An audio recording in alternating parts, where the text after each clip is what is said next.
Hello and welcome to another episode of Supercoach Insider. My name is Chris. I'm Swiz.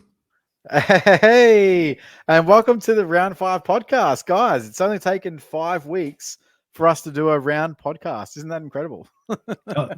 Round 5. I thought it's round 32 of the EPL season. Man City, let's talk. And it's amazing too, because literally you and I spent pretty well 48 hours with each other last weekend and did no recording together. No, we should have, but probably I should blame have. you. I blame you for not bringing any of the podcast equipment. I had my mate. I was literally podcasting in a rainforest up there, or whatever it is. It's like Nice work. Live from southeast Queensland. So yes, as Swiz alluded to, Swiz came up last weekend for Benny's wedding. So he's been away for the last week on his honeymoon and family moon. He's just come back and he had his first day of school today. Obviously, he's a teacher, so he's a bit wrecked and couldn't join us tonight. But he's committed to. We're all committing from Monday moving forward. It's going to be a week-to-week thing. So tune in every week, guys. And we do apologize, obviously, for the lack of content. I actually said in my individual pod to thank you, Swiz, for basically carrying the flag for the last however many weeks while I moved house and Ben got married. But it's been a good ride. And thanks very much, mate. Yeah, it shows how much I've got to do in my life because I've just been smashing out content. You've got the puppy. I saw the puppy on the stream. Yeah, the puppy's actually sitting behind me at the moment. The wife's out singing, so I'm nice babysitting duties at the moment. So he's been very quiet and calm right now, which is nice. So beautiful. Yeah, thank you, Eliza. Cheers, mate. Are you on the vino tonight? You know what? I literally could. I actually might even go crack open something because I think I do have tomorrow off. So. Very nice. But no, we'll leave it to that next time. But yeah, fair enough. Good. Well, look, I'll allude to. Mate, you gloat first, mate. You gloat first because I'm in a world of hurt. But yeah, you go, mate. All right, we're going to go through a couple of things. We're going to do a little bit of a review of our teams, a game by game, just the highlights from the game by game scenario. Go through a little bit about the bubble boys, guys to look at for trading in and trading out. And then, of course, we'll discuss what we're looking at doing with each other's teams in terms of team strategies. And then we'll close out with a bit of VC and C options. So I suppose team first, guys. I mean, I did just record my pod. So if you do want to have a look at an in-depth one, go over there and have a look at our independent team podcasts that are available on YouTube. And I probably should say, catch us on Supercoach Insider, like, subscribe, all that sort of stuff. We always forget that whenever we're putting together. Ben's really good at doing it. Ben, that's Ben's job. Socials. Yeah, exactly right. Yeah. So look, I had a really bad start to the season. I think I entered rank 44K or something stupid like that. And every week I've had a green tick. So every week's just slowly going up and up and up and up and up. But I've spent a lot of trades to get there. So I've been through 2 boosts, I want to say. Maybe even 3 boosts, I want to say. So I've got 2 left. So I'm going to try and hold. I'm not going to use one this week.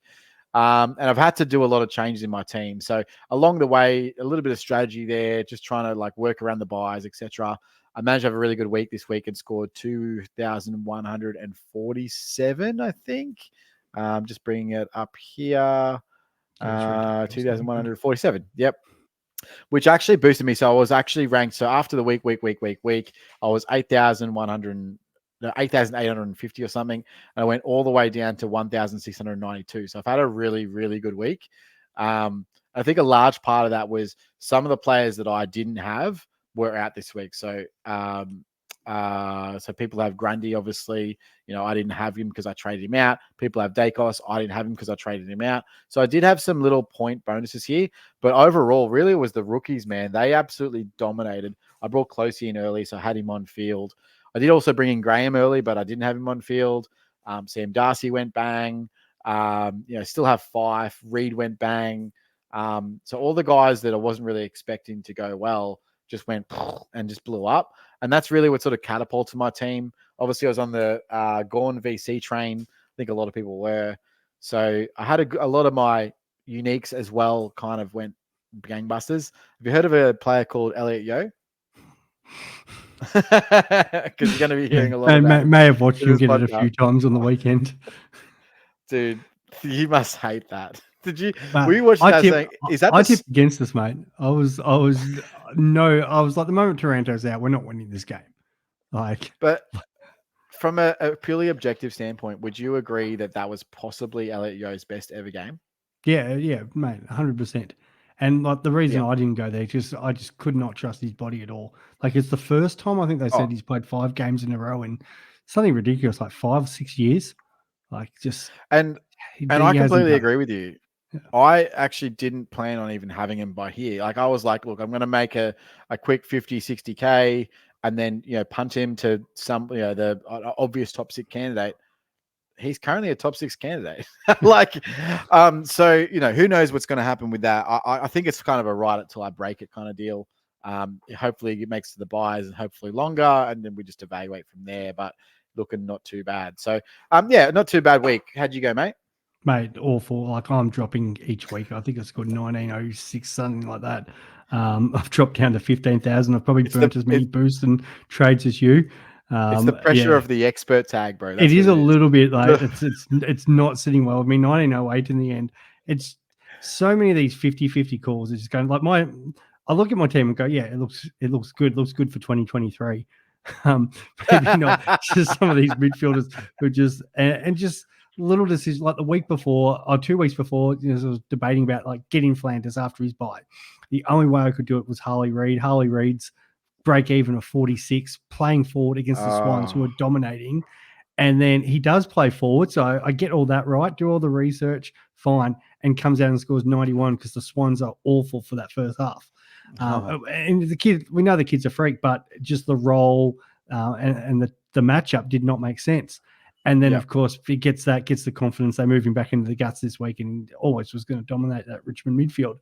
But where he probably should have scored a 60 and his break even should have got out to like 65, and some people might have been tossing up on that. Where the flip side was, I was talking to a few other people and I was wanting to hold McCurry, even this week, I was like talking to you, talking to Grimo, and even floated the idea that, do I move McCurcher out? But sort of it's like, well, I moved Reid. I saw the punishment I caught last week, similar break even. He's going to get the dual position. And of course, he goes down, and talking to a few other people who actually did trade him out. And they're like, so it's the little bits in Supercoach where like I could have got ahead with that Reid. It's worked completely opposite and it's killing me. Where other people now, they've done the exact same thing with McGurcher, but they're getting paid off because obviously getting subbed out early and and the person that they've moved them to, which for some was Graham, looks a great trade. So yeah, a little bit frustrating there. Even like the boost this week, like moving Tom Berry last minute to Sharp, and I wanted Sharp in because of the game, not necessarily this week, but knowing the fixture coming up. They've got like a 3-week really good run, Fremantle, where they play West Coast, Bulldogs, and Richmond. And I think they're all home games for them as well. So I was thinking the Richmond game's here, but that won't make a difference. But the space out there in the wing, I just, this guy is going to get himself up to 400K. So I was willing to do it. But of course, I knew like the moment I trade Tom Berry this week, he's going huge. The conditions always seem to suit him better playing up north. And yeah, exactly what happened. And I was sort of debating again between him and Graham.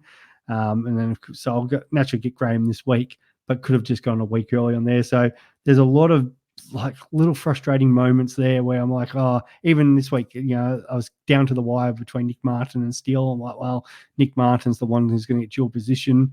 My backline probably needs more help. So I'll go get him. And then, of course, Steele absolutely smashes it. So like my midfield looks good because, got Butters, Sarong, Libba. Unfortunately, Libba obviously getting the concussion this week. But other people have gone cheaper and gone the Steels and the Millers and these guys, and they're just getting rewarded massively. So it's frustrating, but at the same time, it is what it is. I said in my my previous team pod that guns and rookies definitely seems to have won out with the best 18, but it's also the right guns. Like if you got the right guys, then you're flying. But and the right guys are probably like Green, Took, Steele. Crouch, Crouch has been, pretty phenomenal up until, he just got suspended. Unlucky. And Butters, if you had those 5, you'd be laughing, right? I mean, even Bond, drops to 73 this week. So if you skipped on him and just went those big, those guys, you'd be great. But conversely, if you went LDU, Libba, Dawson, there's a plethora of guys that haven't gone well that you're just like, oh wow, like Guns and Rookies is bad. And now you're trying to trade in your Martins and you're trying to trade in all these guys that aren't really going to make a difference for you now. It's almost like you've missed the boat. But it's been strange. I sort of started with a bit of a definitely a heavy mid-price team, and I've tried to sort of convert my team into more Guns and Rookies on the fly. And I'm pretty comfortable with it now because I think that now we're moving into, the best 22 phases. Obviously, after this week, I think I'm a much better position now than I probably ever was. And all the on-field scorers I'm really, really comfortable with. So, yeah, it'll be interesting to see what happens moving forward with ranks because usually, by about round 5, round 6, you start to get an idea of how good your team is. But realistically, this year, I think it might be a little bit later because we're not going to really know until we get some real, like a few weeks of these best 22 rounds until it starts sort of evening up. And the teams that were really capitalizing on that haven't got much cash gen, haven't had much movement, but just sort of relying on these big scores. Now they're all going to be catapulted out. And then the good structured teams are going to really start to get into it with some good upgrades around the corner. So, yeah, it'd be interesting to see, but yeah, it's unfortunate. I traded out Berry too, just so you know.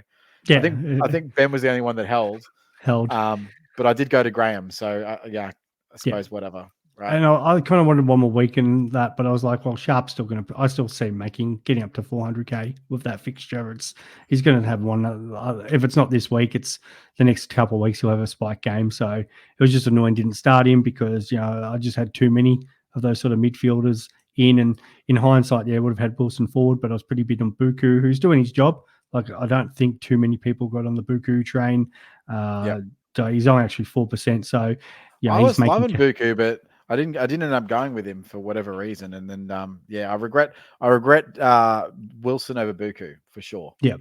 And it's always going to be players like that. Like, Clark's frustrating me. But there's a couple of little, moments. But even like the whole Draper Brown thing, which was awful last week, Brown absolutely looked awful this week. And that's why I didn't go him the week before, which that I think I worked out the trades I did cost me 117 points, which, again, that would have moved me up, I think at the time inside the top 5,000 because it was that close. And you get moments like that. But then Brown, it goes back to what I saw live the week before. And sometimes it's the frustrating thing because obviously we love attending footy. So it's not always just stat-based for us. It's what we see while we're either watching, like we were watching together. And it's great when you actually catch up with other people who are, content creators because obviously we're looking at things that, are relevant for Supercoach. And watching that game against Sydney, I actually thought Brown was a pass from watching it live because he wasn't the one getting in the right areas. Obviously with Vlosten and Short and that Richmond were using, but then against St Kilda, Vlosten has a poor game, and then it's Brown who they were actually using. But then this week, it's back to Vlosten, even with Short getting injured. Brown, he couldn't get into the game. They went through other channels. So and it was a little bit this week with Sharp. Like that's why he only got the 54 because you'll see a lot of that first half was played on the TV side of the wing, and they didn't use the outer wing. And that's kind of how they play at Adelaide, where he's more suited for Perth because they'll use his wing more because it's an attacking wing, and Freo are a little bit more expansive at home compared to where they are away. And that's why they haven't, able to score from turnovers the last couple of weeks. So little things like that, which I probably study, and I know you do study a bit too much sometimes. Where a few other people, way too much, where other people are just like, oh yeah, no, that guy's scoring well. Look at the stats here, let's get him in. And of course, and the way it usually works out with these things is we creep up as the season goes on, and because enough data. But then sometimes it doesn't actually work out. So it can be a very close game with these things sometimes, and it's just the way it goes. At least my VC and captains are going off this year. It's the only thing that's saving me. Right. I think I would absolutely agree that sometimes ignorance is bliss. I remember when I first started playing fantasy football, I started playing Dream Team back in the day before it was AFL Fantasy. And I remember picking my first ever team. And that year I ranked like 150th or something over the year. First year. And you know how I picked my players? Based on how many times in my head I thought that the commentators called their name. because I was like, well, this is a possessions-based game, right? You Yeah. score points from marks and kicks and handballs and blah, blah, blah. And I'm like, oh, yeah, Montagna, he gets called a lot. Goddard, yeah, he's you know what I mean? Like, that was literally how I used to pick my team. Obviously, now it's evolved, and I look at stupid, like, heat maps and watch every game and go through film and, like it's ridiculous the amount of effort I put into a pick. Like, it's stupid. And sometimes it does get the better of you, where it's as simple as, he's a good player, he's going to make coin, pick him. Like, that's why I didn't pick Dempsey, right? Like, looked good, and I was like, nah, rolls shit. Looked at his heat maps, was not good. Then the weekend that I should have probably traded him in, I was where I remember being completely out that weekend. Where was I? I was moving house. Oh, moving No, house. It was moving house. Yeah. So I was completely out the whole weekend. Didn't watch any football. And then, so I should have traded him in after that week, but I didn't, because I didn't watch any games. So I didn't see that he was playing higher up the ground. And then I was like, oh, well, all good. Like, don't worry about that now. And then he's gone on to be obviously quite a good pick, but but glad even that he with only that, had the. because I watched that and he was getting up the ground, but he was still in a half forward flank role. And I try to avoid the half forward flankers. But the following week, he plays exclusively wing. And it's just so people look at some people look at the stats and go, oh yeah, he's scoring this, going to make this. So we watched the game, and well, you didn't, but I did, and I'm like, wow, half forward flanker, sort of in that Billings role, Jordan role, kind of. It's a bit of a dead man, as much as he's a rookie. So he's any score he gets off the screen go up higher in projection than sort of those more expensive guys. But at the same time, it can be a bit of an issue. But the other part is sometimes comes down to me is where I rate teams. I probably need to sort of put my sort of tipping and my thoughts aside sometimes, because as much as I had a soft draw, I wasn't expecting Geelong to be 5-0. No way. And I've had a lot of stocks in the Bulldogs, and I really need to just jump off them completely, because they continue to let me down. Because I keep looking at the list and go, they've got to be better than what they are, and they just badly coached. They've been bevoed for enough years, mate. It's all good. Years. I should know better. All right. Well, let's first game, mate. The D's and the Lions. So obviously the first thing about this is Max Gawn, right? So Gawny was absolutely fantastic, but I think we both alluded to each other in the chat. The amount of sharked hitouts was ridiculous. I think it ended up being 15.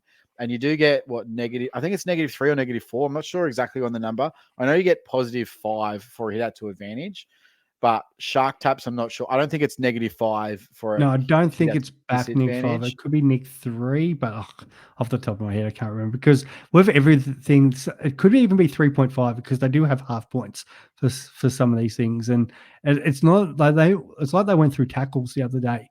And like a chase down tackle is different to just a normal stoppage tackle too. And so depending if they've gone, it's a shark versus an actual, clanger out of the hit outs. And there's all sorts of different scoring. And that's not taking into account the time of the match as well, which obviously influences the Supercoach scoring as well.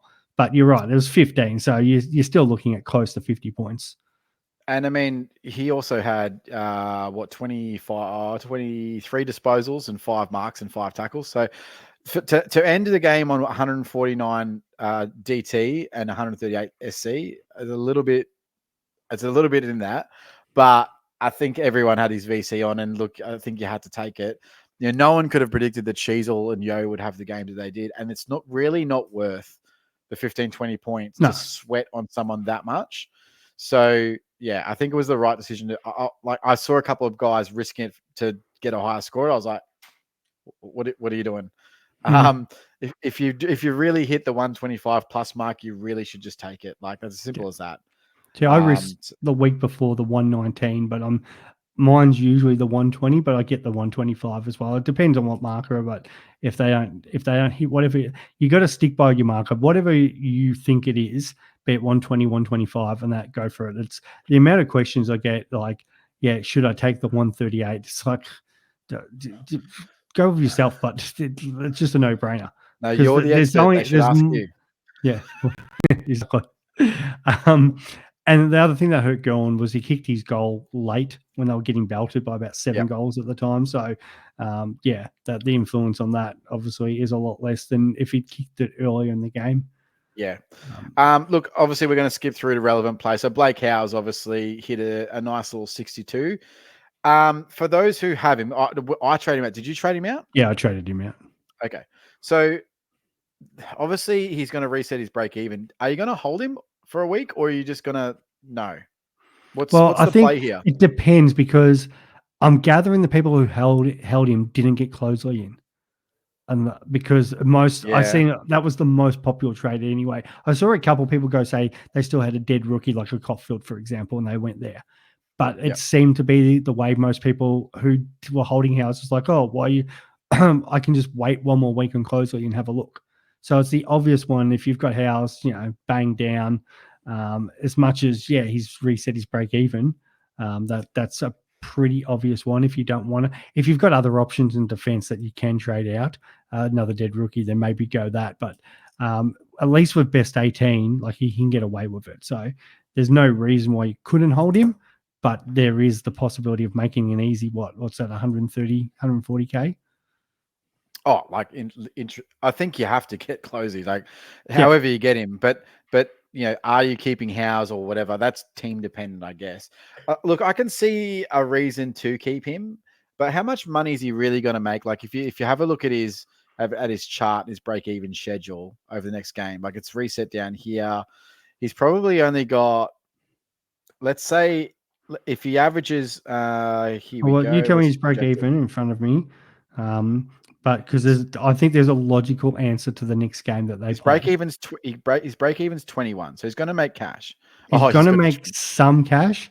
The problem is he's playing up against Richmond next. Now we do usually match up against the D's, and it is the Anzac Eve game. However, like you only have to have a look at the Eagles defenders on the weekend, like Hunt 38, Howe 44, Barras 46, Witherden 47. All the Eagles' lowest scorers were the defenders. So yes, Howe's probably can put up a 40 odd and make, what's that, 9K? Is that because the ball's never down in the Richmond but the ball's not. Yeah, that's right. It's not going to exactly. It's not going to spend a lot of time. If Melbourne are realistic, and the fact that they lost, so that's the difference. I feel like if Melbourne were 6-0, it might be a different situation where at some point they might play some chip footy or try some stuff or rest some players. But they've had the loss. Their percentage is now back down to 118. They've got the chance to put the foot on the throat against the Tigers. They're going to have to do it. So I think it's going to be a lot of attacking play. Obviously, they've got to try to get the win first, but I think that's probably just a tick box thing. So I think the defenders, it's not a good week for defenders. Not this week, but after their bye, it's probably not a great option. I think ultimately the advice has to be, if he's not your worst problem, then just flick him anyway. Then hold him. That's fine. Like if you've got, McKercher and Clark and Carroll and like all these other rookies that need to go, then that's fine. He's more than welcome to hold him. And you've got a way to get Closey without affecting your team. Great, do it. The problem is also after Richmond, they face Geelong and Carlton in back-to-back games. And at that point, it looks like he's topping out in cash at about 260. So he's only really got 20 to 30K in between now and then. Now, if you do survive to then, so this is committing to the long haul, because not only is it 1 week for this week, because it's a bye, then Richmond, then Geelong, then Carlton, then it opens up. He's got West Coast, St Kilda, Freo, Collingwood, North. Now, are you really holding him that long? Probably not, right? So it's either bite the bullet this week or ride it out until the end of his cash gen. I think you just bite the bullet most of the time in this situation. And I normally wouldn't mind the harder matchup because the defenders will see a bit more ball. The problem is the way Geelong and Carlton's forward lines are structured, and particularly Geelong. That he's going to have to take a matchup there because they've got so many options up forward. So he might actually have to play a little bit more one-on-one defensive, which is obviously going to affect scoring. Yeah, and look, they've clearly made a decision on Judd McVie and said that he's the distributor at a halfback, which is annoying because I really wanted Rivers to get that role. So as good as Rivers was again, but it's they want to get the ball into McVie's hands as much as possible. Now I know, like obviously over the weekend he only had 16 touches, but the week before he was absolutely brilliant. So and he's getting most of the kickouts along with obviously Stephen May, who gets quite a few as well, and that's because still, for whatever reason, Melbourne is so predictable on their kickouts. Let's just go to the corner of the square. Oh, we're going to go to that corner, or we're going to go to this corner. We're going to which corner are we going to go to? Long kick to the corner of the square every single time. Watch it. Oh, it's crazy. The only other two quick people we need to mention, and they had awful scores, was Petrarca with a 59 and Oliver with a 65. Absolutely. So and just quickly, obviously Caleb Windsor, 38. Got to get rid of him. Yeah, go. Yeah, no brainer. And somebody asked me about Force drop and that. Don't bother. 34. No, not even close. No. No. So look, Petrarca is hot on my radar. And I will be honest in saying that he's one that probably drops to around 570 to 590, somewhere in that range, depending on his next couple of weeks of scores. I will be getting him in, guaranteed. So the buy actually comes at a good time because from my side, I can't afford to bring him at the same time I want to bring in, say, Tom Green. So Tom Green's obviously also had a bad score. If I want to bring him in 2 weeks, I can't bring in Petrarca at the same time. So it sort of buys me time to bring him in, if that makes sense. What are you? Are you looking at track, or are you like okay? Anybody who watched any of my preseason, because I went down and watched the D's play, I was so hot on track and said the only reason I'm not starting him is because of that buy, because there was other options. But and look, it's outside of that time, pretty well outside of that game. He couldn't have had the worst score of all time. Exactly. Like, it's like, bang, upgrade season, Petrarca. Yes. Like, it's brilliant. So, I love that. We do need to talk about Clayton. So, we've had a large amount of chats about it personally. Yeah, me and you have had way different opinions about this the whole way through, but yeah, go on. Here's where I sit with it, and this is where me and Ben probably both are the similar. I think there is a point in time when Oliver's hand heals. We saw some decent scoring from him at the start of the season before he injured his hand. It wasn't amazing, but it was a 105 and a 91, I think, early on, right? And he was getting back to fitness. Then he injured his hand, and his touch has been way off. There was multiple times where he's going to scoop up a ball and he couldn't get the first touch. He was fumbly. He can't receive the ball well. It's not the same clean Oliver that we've seen. Fitness aside, his hands haven't been good, right? And so I take that into consideration. There's a world where if Clayton Oliver is 450K, I just bring him in anyway. And I just say, look, I don't care if he sits there for 6 weeks at M9. Like, I couldn't really care, but he's going to eventually come good.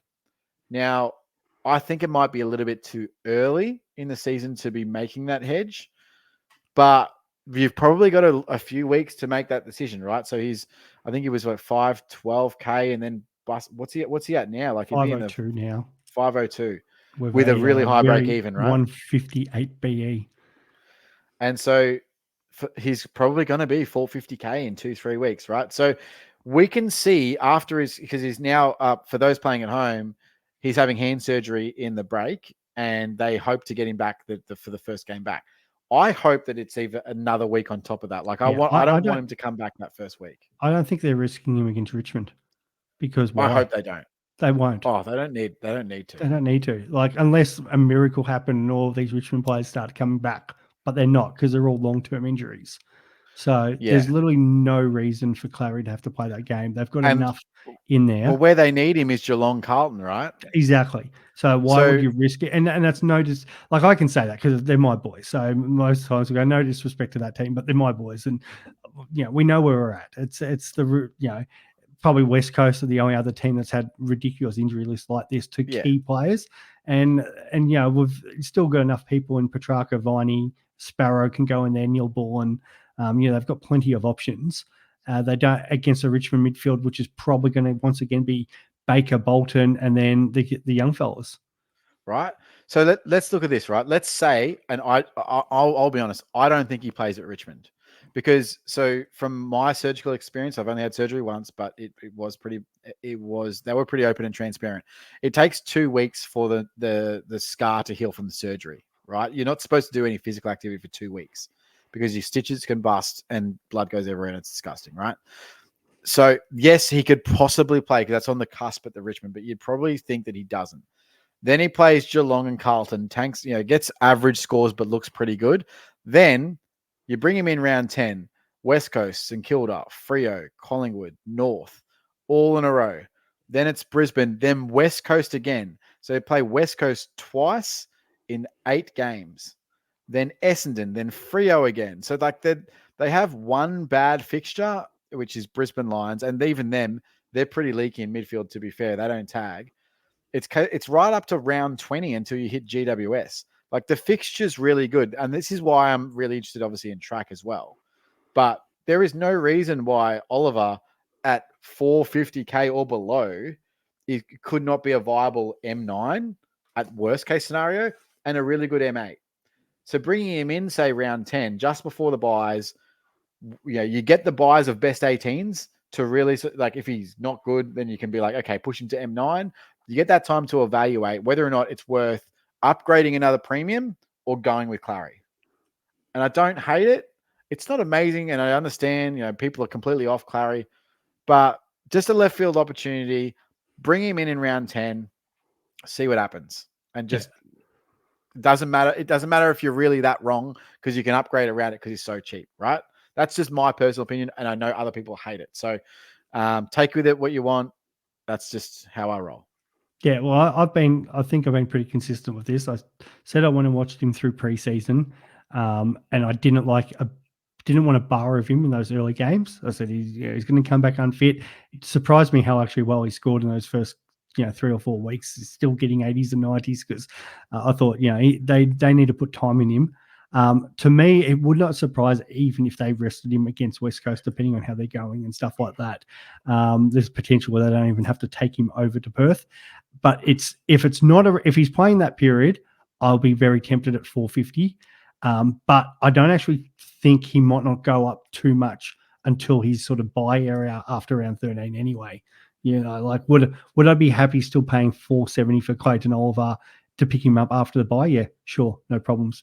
So it's something I'd monitor depending on his break even and where he is at. But yeah, we get a real free hit at this. But at some point, I can see myself having Oliver in there. If it's round 10 and they are playing West Coast and he's 450, then yes. And depending on what his break even and how he's looking with that hand. But I've got no problem bringing him against North Melbourne in round 15 as well, depending where he's sitting at his price, and that it could potentially be that late. Absolutely. I mean, I look at it this way, right? Would you rather have Clayton Oliver at 450k or bring in Isaac Rankin right now for 450k? Yeah, Oliver every day of the week. Like, we'll get to Isaac, but to me, that's a no-brainer. Yeah. All right. And so moving on to Brisbane. So Dunkley looked obviously good, and he's had a couple of good games, but do you really think that he's the Dunkley of old, or is that a bit of a myth? Is it a misdemeanor? I'm not really sure what to read of Dunkley. I just feel like some of these lines are capped on what their output I think is. so too. They're not a high possession team. No, they're not. They have trying to change their style a little bit. They're starting to get into the season a bit, but they're not. As you said, they're not a huge possession team. They do. Dunkley puts a lot of pressure around the ball, but yeah, there's other teams that rack up high, like just the way Geelong and Bulldogs and those sort of clubs have played for a long time. That's why they've always been a bit more Supercoach friendly. We know Dunkley's a gun, but Dunkley's got to do like he's had 39 and 4 tackles again on the weekend, and it's only 120. Like other players get those stats and are looking at 140 sort of games, and that's in a pretty comfortable win to the Lions too. So the other thing that hurts the Lions is any given week, somebody else always seems to bob up and help. So it's this week weird, it's Rayner. Some weeks it's McCluggage. Berry had 23 and 10 marks. Exactly. Berry in the past, even Fletcher. What's the gun kid? Ashcroft. He's going to come back at some point and he'll do it. Well, Rayner was the big one this week. He was brilliant. So that they do seem to always alternate on who's that nearly that top scorer each week. Obviously Lockie Neal's been a champion for so long. But Lockie Neal's already sitting on 25 Brownlow votes after. Like you look at the week. You look at the week before, it was Danaher who went massive. It always seems to be some Brisbane player goes like huge, and some of the other players still manage to chip in and get some decent points. So I think Dunkley's capped. It's still solid. Like it's a 115. Which it just doesn't excite me this season because there's some other players who I feel like can at least even match it that I've already got or have potential to go 5 points better. And I do so. There's only really two guys that I would say are probably Supercoach relevant at the moment, and I just want to touch briefly on them. But I do want to talk heavily about Dane Zorko, and the reason is I have a very large, and I've been voicing my opinion on this very heavily, and this kind of leans into my Supercoach strategy in terms of what I'm doing in my team and what I think other people should be doing. But I'll go through it very briefly. Basically, it's this. I don't see the point in bringing in forwards right now. Forwards, generally speaking, have purple patches and they score in bunches. And Zorko is a classic example of this. Now, fortunately, Zorko is playing in a defender position, which is great. But he also runs the risk of injury and age and someone else coming in and taking his role or whatever it may be. So those kinds of risks, when you have them prevalent, you should be taking them over a shorter period of time. Trading in a Dane Zorko with 18 rounds to go when he hasn't played a full season in 6 years is a highly, highly risky move that doesn't make sense from any way you look at it when you can trade in other players that are about the same price or slightly more expensive with much more reliable scoring patterns. So for me, it's don't trade in forwards right now because it's kind of unknown who the best forward will be in the last part of the season. Because let's say you trade in, say, a Jeremy Cameron at the buys, you only really need him to go well for 10 weeks. If he's got a great fixture, then bang, you've just locked onto a guy that's going to go 120 plus, Yeah, right? and just have a look at Carlton's fixture on the way home. Like they're about to hit a real hard patch. I think they've got like Collingwood, Geelong, a couple other really tough teams in there. But on the run home, they've got the Tigers, the Doggies, North Melbourne, Hawthorn, West Coast. Like it's just set up for either Harry Mackay or Charlie Curnow, Bang. just to go mass. And we know what Charlie does against shit teams. Yeah. It's just so. I would yeah. love one of those guys, but I don't know who, and I would be pissed off if I chose, say, Mackay or Curnow, and the other one's going ham and the other one's not, and I'm like, So, like, if one of them gets injured, I can guarantee you the next trade that week will be to the other one for sure. But that's exactly my point, right? Fixture is important for forwards because it dictates how big their score could be, right? So, it's really important to evaluate that. I think outside of, say, most people's three premiums, which is your Flanders, Heaney, and Powell, I think most people have those guys. The rookies are scoring quite well, right? Like, so you've got your Reed, you've got your Darcy, you've got your Comben this week if that's what you're bringing in, you've got your Dempsey. There's a whole range of guys averaging 75 to sort of 85, even Fife, obviously you could put in that to range. You don't really need to trade these guys out at the moment. You can probably hold them right up until their buy, and you buy time essentially to evaluate who the best forwards are to bring in. And when you do, you know you're going to make a right decision. But they only need to be going 95 plus. So you don't need to spend a bucket.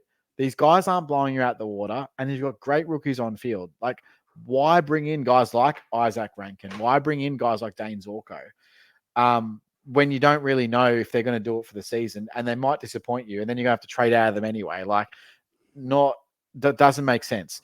That's what I was saying to some people the other day. Like they're looking at trading, might be a Hogan or something like that. But like going after, like a lot of us own Luke Jackson as well.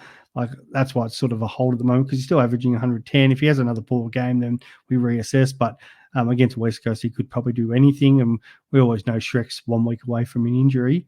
But yeah, like as you said, there's so many options too. Like, would I be paying? People asking me, would I pay up for $550 for Bolton? Like, hell no. You've got Taylor Adams.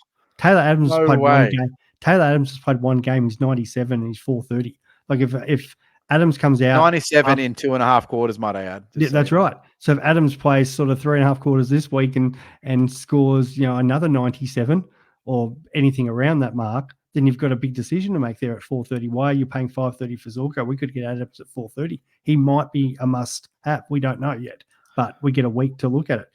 Adams is an interesting prospect, but like I will say this: that was the dubious thing was that it was against West Coast, right? So yeah. I like Adams because I thought that he would have more midfield role, but he was only tracking for 40% CBAs the other day, which is not enough, right? That's going to probably average him 80 over the course of the season. That's definitely not role wise to me. I'm trading for role, not trading for points. That's not enough. The interesting thing is though with Adams as well, I would say the same thing with him as I would say about Zorko. The injury risk is real. You don't need to really trade him in now. Let's wait until after their bye, which is round 12, and then evaluate. Even if he goes up 100K, it's still, he might still be a valuable forward or a must-have at 530K. That's fine. Like that's not out of the realm of like it escapes you. And the risk of 18 rounds of Taylor Adams, which I can't remember the last time Taylor Adams played 18 rounds, right? Like all of these little things sort of playing. This is my problem, Swiz. This is our problem. We look at this way, like from 17 different angles, come up with a perfect way of losing. We do. Even one we haven't even mentioned is like somebody like Toby Green, who's already dropped to 460. Like there could be potentially a price where he gets to where it's like, I want Toby in. It's not right now at 460, but if you've got close to 400, we're going to call this. We're going to call this the Clayton Oliver. Yeah, like that's it. They get to such a cheap price that you're just like, look, I just know that there's quality, and I'm going to bring him in anyway, even though they might burn me. I'm just going to bring him in. Yeah, exactly. So for me, from the Lions' point of view, there's really no one else that I'm like, like those who got on Loman, congratulations, got the 81. Loman's the only other one that I was going to say is like, but nah, I'm not now. But those who got onto him, I'm just patting you on the back. Well done. Just far too much sub risk. Exactly. I'm not going to do that. But you got him. You got the price rise. Well done. I'm one about the Lions. I did see him in percentages. Jared Berry potentially could pick up dual position. Now it's not somebody as a forward. He was in the next. I don't think he played enough forward time this week, but I know the first couple of weeks he did have some high forward time. So I did see him on a couple of lists that I had. But I was going to actually look up to see how much forward time he played this week, because I don't think it was enough this week to top it off. Well, there's a bit of everywhere. So, just one sneaky one. I don't think it'll happen, but it'd be interesting to know the percentage there, what he's sitting at. Well, we've covered a lot, and I can tell you what we've covered almost nothing as well. Yeah, well, that's it. We are. How long are we through this? 42 minutes and one game in. All right, let's get it going. All right, Bulldogs, mate. Dogs and Essendon. So obviously this was a massive disappointment. But the highlights out of this one is now you've got a huge bunch of targets if you didn't have them already. So Tim English probably needs to be your number one target moving forward, I would say, if you don't have him, unfortunately. He was close to 700K. What's he dropped to now? I'll just look at my team. Just look at your team, mate. Can't believe you dropped out your best 18. That's hilarious. That's how well you're going. Dude, you're bringing in guys score. 700K and they're still dropping out. McKercher saved him from being the lowest score. Just ridiculous. Dude, that was ridiculous. All right, so he's dropped, dude. He dropped 40K. So he was 691, I want to say, and he's dropped to 648. Yeah, 43K he's dropped. That's just stupid. And he has obviously more to drop. So his break even is 194. Thank you very much, Tim English. We've not the best matchup this week for him either. Well, I mean, last year he scored 139. I want to know if that was against Marshall. Yeah, but I don't think he's going like something stupid like he would get against another ruck and that. They're sort of capped against St Kilda. I personally believe that I'm chucking the VC on him. I think there's going to be a rocket fired up Tim English this week, and he's going to be shown how to ruck. So what I noticed, and so I will be completely transparent with you, Swiz. Did you watch this game from a ruck perspective? Because I watched it every little part of it because it was just myself and the dog watching at home. No, she was at the game, so that's why I was mum. Yeah. So what I noticed, that it was a very big Todd Goldstein thing. I think he has a really high ruck IQ. I think he understands he's going to be a ruck coach for the next 20 years, right? Yeah. Guaranteed. So him and Draper, obviously big frame. Draper's not the smartest bloke in the world, but he obviously has a big frame. He just needs to be shown how to use it properly. Goldstein was perfect. Adapted the new rules better than anyone that I've ever seen. He literally just runs into the center and just goes like this. Puts his arm up, holds English away, and just goes. Like English was just like, I don't know what I can. Like, what can I do here? Like, he had no idea on how to combat this. He didn't try and change his angles or approach. He didn't try and run around him. like there were times where he was just lost in the ruck and he just gave up. I was like, I don't understand what you're doing, bro. Like, surely they have a ruck coach. Surely at quarter time or half time, someone runs over to Tim and just says, hey, man, all he's doing is just keeping you at arm's length. What you need to do is close the space to the ball first, and then you do the same to him, and then he can't do it to you. Wow, bang. All of a sudden, you're getting hit outs. Like, why has no one told him that? I don't get it. Like, it's just mate, and you're going to get to see it because probably the second best rucker doing it's going to be Marshall. So you'd hope he's learnt something this week because otherwise Marshall will do the exact same thing to him all night. Well, usually it wouldn't matter so much, but I mean, English is usually good around the ground and gets his disposals elsewhere. And like, dude, this was a joke. He got a mark in the 50. With 12 seconds to go in the game. And I'm like, oh, at least get a goal, like salvage something out of this. He kicks it out in the full. Yeah, they had an absolute mare of a night. So that's a turnover. Instead of like not even an ineffective kick, he actually kicked it out in the full after the siren. I couldn't believe it. Oh man. What a game. Other obvious for me was with no Libba there, it's a Bont. But at some stoppages last week, Jack Steele was hanging around Tom Green. So he was putting pressure around Green at stoppages. Would not surprise if Steele goes straight to Bont around stoppages because Steele can win it the other way as well.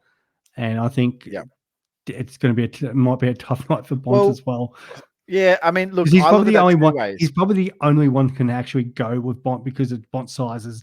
Sometimes has always been untaggable.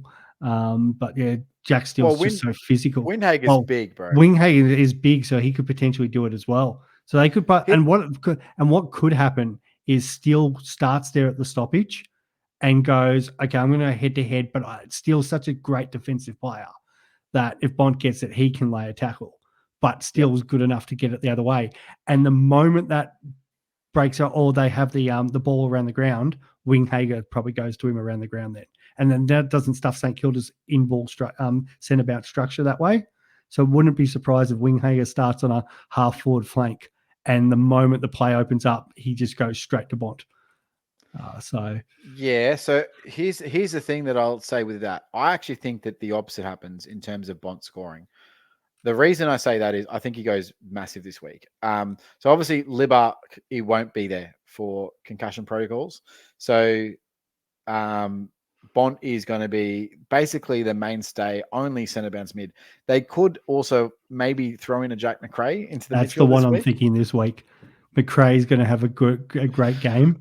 But that's another big body that they can throw in there that goes, oh, okay, all of a sudden we can't just go for him. But they're not going to care about Macrae and Treloar. They're just going to go off and do their thing. I think Macrae and Treloar have 30 plus this week.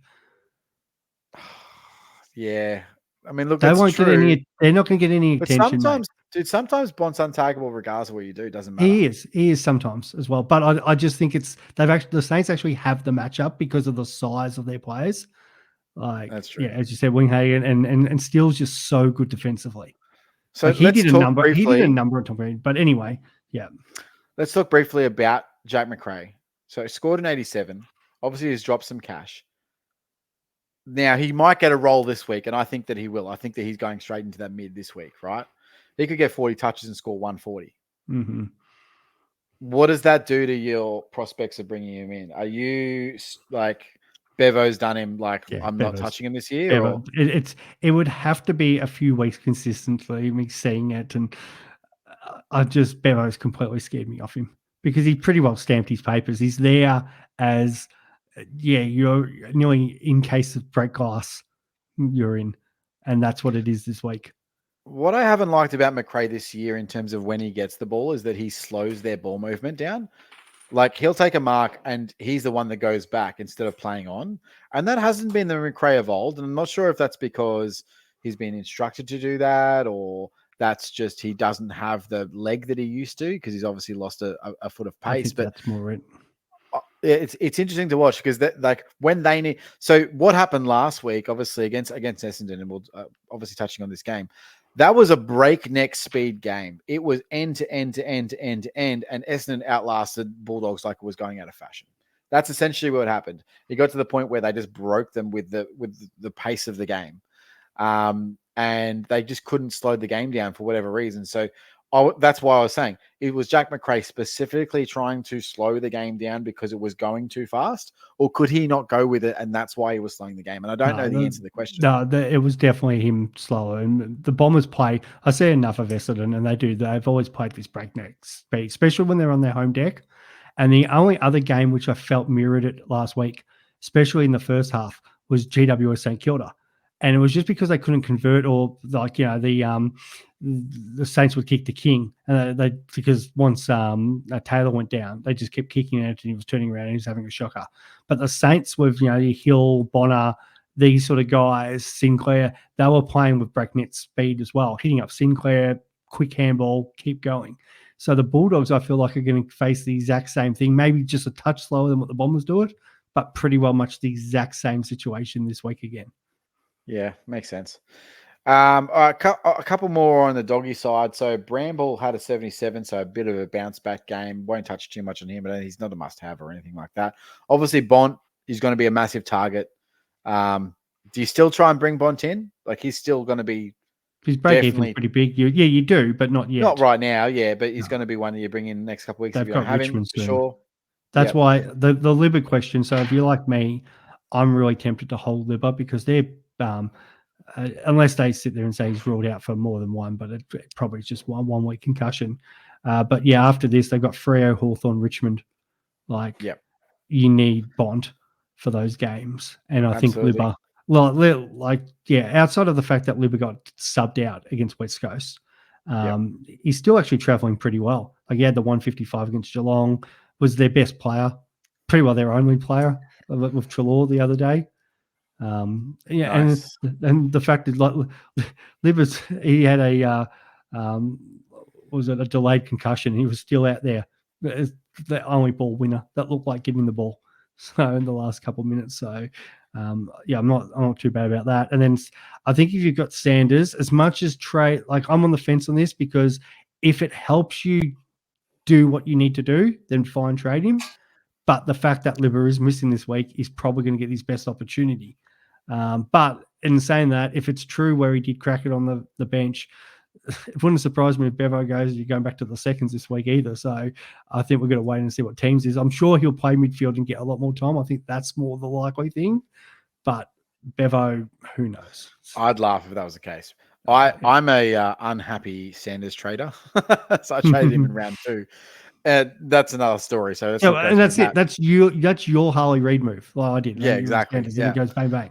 Yeah. I do want to mention quickly Sam Darcy, 82, looked incredible. He actually kicked 1 goal, 3, had so many opportunities to hit the scoreboard, and still scored an 83.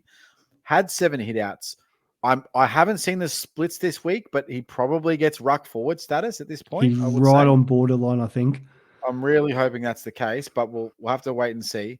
If you don't have him at his price, are you bringing him in? Like, is he one that you just need? I don't think you can now, and that's just one that so he's just gone, right? You've just got I guess 252. You're technically good because it's minus 23, but like Sharp was around that same price last week, but his break even was like, what was it, minus 50, minus 60. So it's a bit of a slightly different story. But he has gone back to back 80s. They do have a good fixture, so if you were going to do it and you're going to pass on some of these other guys, or you already had all these other guys, like this would be the last final week. You could do it, but it's nearly that point where it's you've missed the boat. Fair enough. I'll kick off with Essendon, mate. Yeah, thanks, mate. Because you want to talk about your boy, my boy Nick Martin.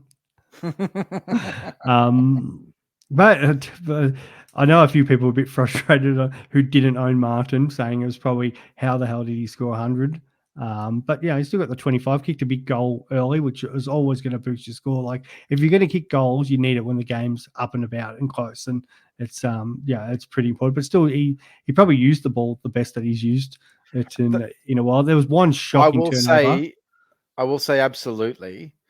The one thing that dictates Nick Martin's score on any given week is how well he uses the ball. Mm-hmm. It has nothing to do with anything else. He can get the ball. He can sometimes kick goals. But if he does not effectively dispose of the football, he will score that 64 that we saw in the first week. The reason why he got the 130s and the 130s is because he disposed of it well and he got a lot of it. Now, to get 25 touches and score 100 when you lay one tackle, zero tackles for the game. 0 tackles. It's because he used the ball very well. So when people say, I hate that, people say, oh, how did he score 100? Well, he kicked a goal in the first quarter, was on 33 when the game was hot, and was, I think, almost close to 60 at halftime. So, like, okay, you got 40 points in the second half. Like, what more do you want? Exactly. Zach Merritt did Zach Merritt things. Luckily, it was only 108 because he's just been fine this season. Hopefully there's a game. Can someone get near him, please? Yeah, somebody gets near him at some point. Until I get him in my team, and then you can stay away from him as much as you like. Yeah, exactly. Is this the classic, like, we don't tag for the first 6 weeks of football? It is. I've been saying this every week. 6 weeks. Kane Corns then gets on one of his many shows and starts crapping on because, taggers, I was a tagger, where's the taggers? And then everyone goes, that's a good idea. Let's tag someone. Lachie Neale's the famous one for this. 6 weeks, Lachie Neale gets 18 Brownlow votes. And people are like, maybe we should tag this guy. This is the last week for a potential merit tag because he plays Adelaide this week and they could send a Sam Berry to him. Like, they could. They really could. Now, if they don't, he has Collingwood who are not going to tag him, and then West Coast, and it's done. And you're not getting him. And he's already 660K. Now, he has a 135 break even this week.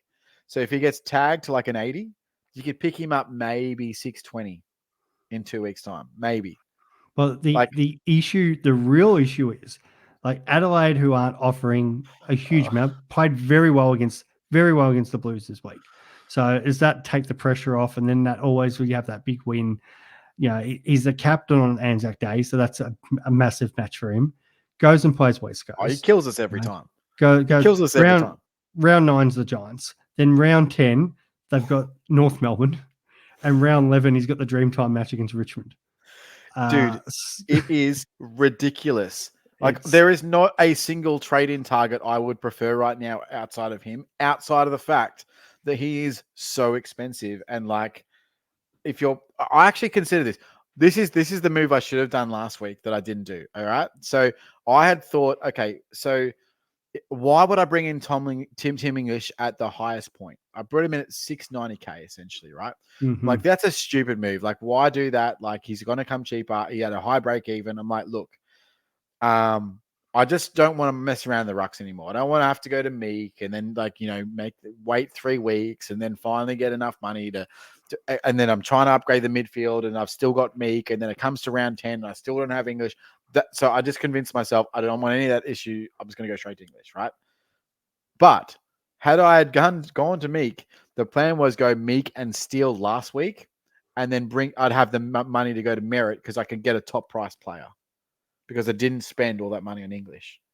That's what I should have done. Now, hindsight's obviously 2020, but obviously Steele goes 140, like English goes 58, Meek goes 83 or something stupid. Like, that's the move that would have absolutely made my season. And you don't know, like, because in the back of your mind, you're like, well, English is English, right? He's not going to go 58. Like, that's silly. Like, who would ever predict that? And then it happened, and then I just look like an idiot. But yes, like, you can't bring in a top price Merritt without impacting the rest of your trade-ins. That's the whole thing. It's the issue. So how do you get Merritt? Like, is it worth getting it? Let's say he goes 120 this week, right? Are you still trying to get him in at 670K? The draw's so good. That's the problem. It's so good. So good. I'm going to watch him every week and be like, I hate my life. That's the reason why my other half's ranked higher than me, because I started Liver and she went Merritt. And Merritt's killing. That's rough scenes. It's rough. The other one, shout out to Bree, love you.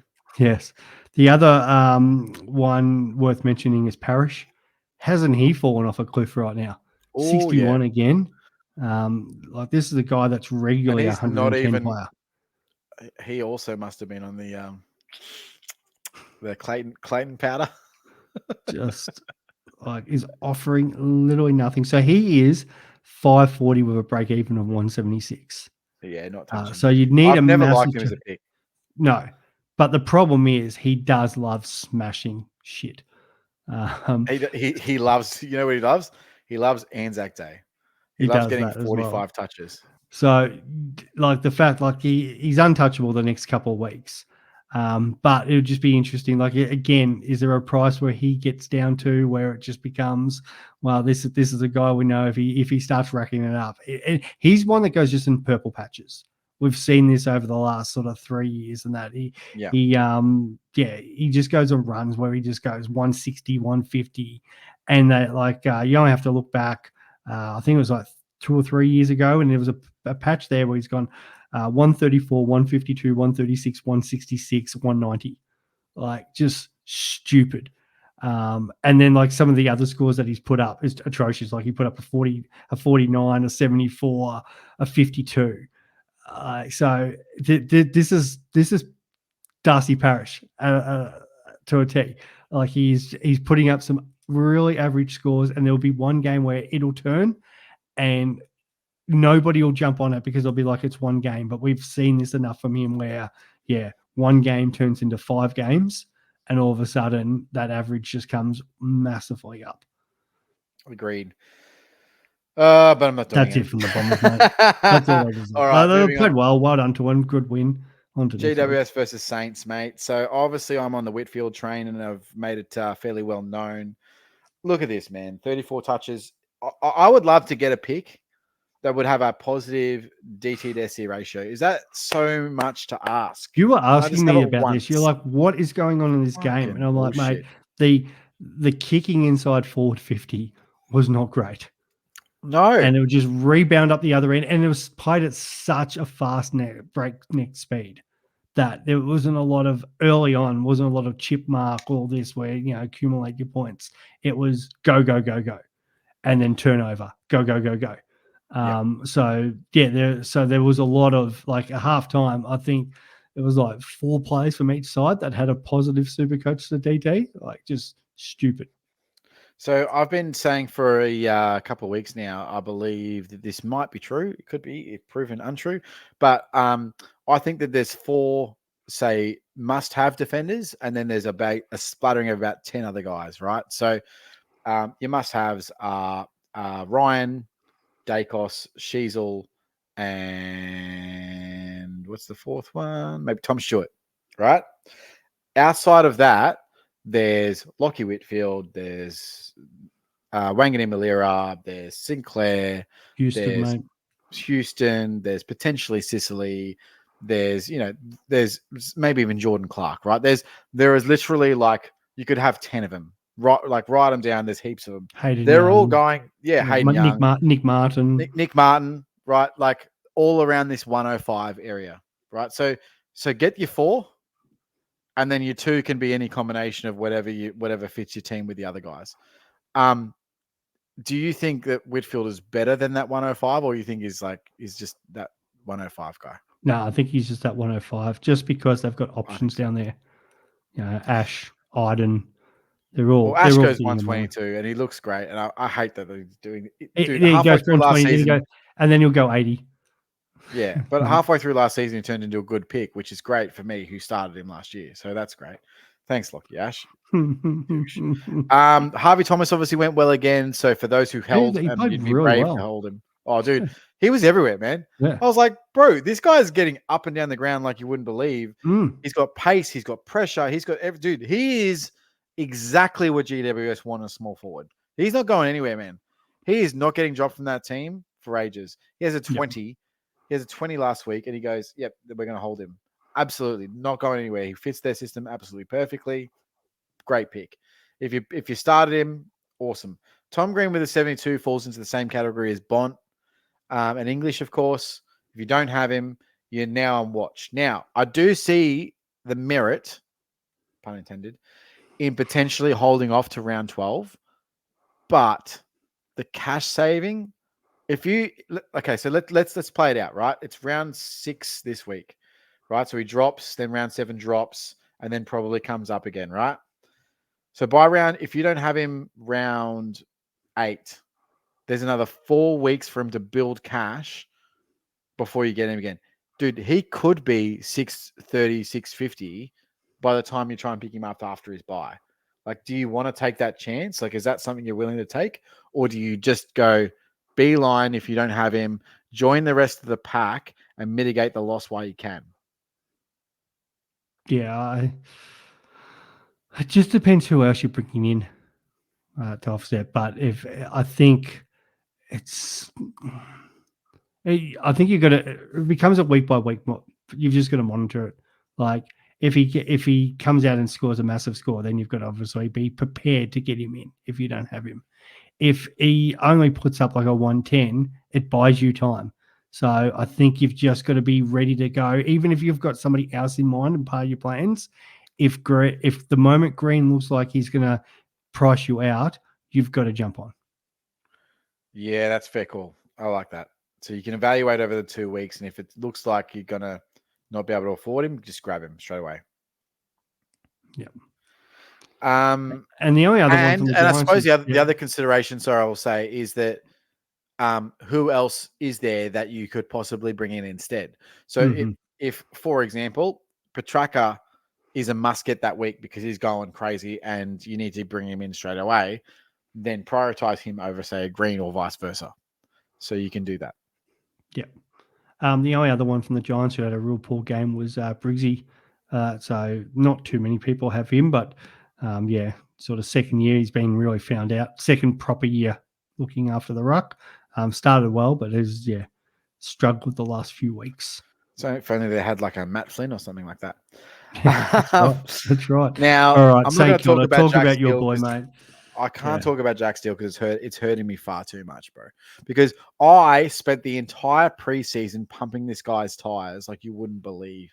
I went to forums. I spoke on podcasts.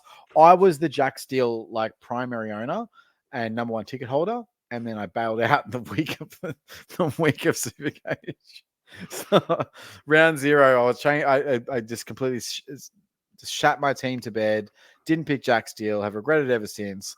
And I didn't think, even 2 weeks ago, I had a chance to bring him in. I chose to bring in Tuke Miller for more money. It was 540k. I bring in Tuke for 570. I was recommending Tuke as well because I'm like, Jack Steele, that's what he's going to do. He's going to be a 120 guy, getting his possession count in the 20s. He's going to he's already laying premium tackle numbers. So where's the growth here? Like, he's never been a known goal kicker. So it's not like he's going to start banging goals through. So the growth is in the possessions. Yeah, and that's where it's So, but here's the problem with that. So he had 29 disposals, right? The problem with that is he hasn't shown a propensity to do that in like 18 months. He's been a 25, 26 possession getter for as that, and is capped at that. Like his ceiling is there. And that's the problem, because for a guy that can do everything else in Supercoach, if you can't accumulate the ball, then you're going to be capped in what you can score. But all of a sudden, he's had these 2 games back to back where he's had heaps of possessions, and you're just like, okay, well, that just sucks because now I look like an idiot. So is this the new Jack Steele, or is this just a purple patch? And if it is a purple patch, is it one that is going to last a long time, or was he just happened to have a really good game? I don't know how to read Jack Steele. There's 2 parts to this. One, the week before was Richmond with barely a midfield. True. So that was, I was thinking, the outlier. This week against his old club, a lot of people forget he played for the Giants, and always seems to play really well against them. And he was huge, and they not early on, but also in their comeback there at the end. So, pumps out that 143. The problem is after you get through this Bulldogs and Port, which the Dogs, who knows, this week again, you're leading to the buys. They've got North Melbourne, Hawthorn, and West Coast to come up. So there's some games there where he could just continue to go absolutely massive. So that is a bit of the scary thing at the moment. At 624, he's still gettable. And this is where a little bit in my head, because part of my trade plans is like, I can keep Jackson and still bring Marshall in, because I actually would happy to try to run Marshall versus English. I don't think the gap's as big as what yourself and others do, but I get why, but that's no problems. But there's another part of me is like, if I wanted to side swap Libba and Steele are the exact same price this week. And as much as I don't like side swapping, it's just this is the last time to get Jack Steele in. Yeah, so I'm confronted this I'm confronted with that too. So you are right in that if you don't get Jack Steele this week, then he's gone next week because you're not paying $650 for him, right? Mm-hmm. I could get Jack Steele instead of Dacos. And I look at that and I go, on paper, that makes no fucking sense in any world of Supercoach or football or anything. Don't get me wrong, I love Jack Steele as a player, but Dacos is a generational talent and he's had a poor start to the year. Now, he's averaging 105 and Steele's averaging 130. Like, so mathematically, like if I was to take their names out of it, put both players on paper right now and say pick one, I'm picking Jack Steele every day. But the value that Dacos presents and the opportunity that he presents, I don't know if I'm underthinking it or overthinking it or whatever it is, but I actually am a little bit caught here as to what to do because yes, he's 60K more expensive, but I have 60K. The money is not necessarily the issue. It's what's best long term. What's best going to be round 24. I could get Dacos again in 2 weeks or a week or whatever. Like Dacos is 560 with a 108 break even. Even if he goes 130, he's only going to go up 10K. Who cares? Get him next week, right? Like that's the legitimate position you could have. Steele is 620. If he goes 140 again, then you're not going to pick him up. And I will literally then not have him for the season, I don't think. I don't think that there will be a point at which I will have a midfield that has a spot for a Jack Steele. Like I'm not going to be able to, even when he comes down, like by the time he comes down, it'll be too late. Like I would prefer, say, a Merritt versus a Steele. You've got Track and Green that I need to get in. And then you've got an Oliver that potentially comes in at some point. You've got a Dawson that if his role reverts, that he's going to be a value opportunity. So getting in someone that's 650K that's a Jack Steele that could go either way, I don't think there's room after this week. So it's either now or just never. Mm-hmm. It's a strange, that's where I'm tempted, and I just talked about like the Bulldogs draw, so I don't really want to move like Libba on, but at the same time, it's just Jack Steele. And in a perfect world, if I could get him and Mark, because like Marshall, it's a bit the same as well. Like he's break even 78 this week. After English, he plays Port, which is going to be Soldo, Cherry, Meek in the ruck. They've got, as I said, West Coast coming up. So Marshall dominates these kind of games. Like there's room there where he can go, put out 140s, 150s. Yeah. And so that's where I'm liking it a little bit more than what English is. Like English has got a couple of soft games coming up as too. So as I said, with the Bulldogs, but I just think Marshall, especially over the next period of time, has some real nice, tasty games. I mean, so obviously, in a perfect world, I want both. But is it Jack? And do I really want to move on both Jackson and Libba? Like it's not. I don't feel like it's helping my team. It's just side swapping. But in saying that, like if Jackson's only going to put up an 80 and Libba's not playing, and Steele's going to keep putting up 130s and same with Marshall because they're the clear best two players at St Kilda, then yeah, I'm probably getting an upgrade. As Chris is trying to find stuff. Sorry. You're right, mate. My baby was crying, but it's not. Yeah, no, you're right. From go on, mate. So look, with Marshall, so this week, obviously, English isn't the greatest of restrictive rucks in terms of hitouts. So he should have a decent score, but I imagine that English probably outscores him. Having said that, then next week he has Soldo. Now, Soldo can be a little bit hit or miss. Cherry's actually not a bad ruck in terms of winning hitouts. He's just not a very good hitout to advantage ruckman. I would say the same about Meek, but then, so I think there's so matchups. There's no like easy hits. Maybe Soldo's probably the easy hit, I guess. But then Freo by round 10, obviously, Darcy's going to be back. Gawn after that. They do have West Coast, but it's after Darcy and Gawn, right? So, and then it's sandwiched with Wits on the other side. Like, those are some pretty hard matchups. I looked at Marshall heavily. And it wasn't that I didn't like Marshall. It's that ultimately I think that he's probably the third best. And I see English as still a 125 ruckman. And I see him as probably 115.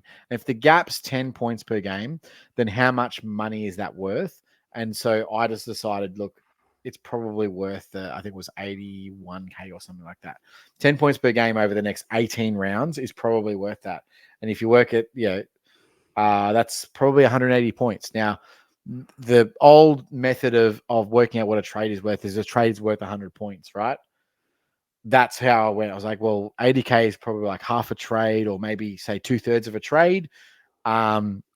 80 points, 180 points. It's probably worth paying up to get English rather than now. If you're in a position where you can now wait, you're not and waiting that's what's changed for me now, because the original plan was, well, I'm not paying 670. I'm happy to take the punt on Marshall at 70, 80K cheaper, not a problem at all.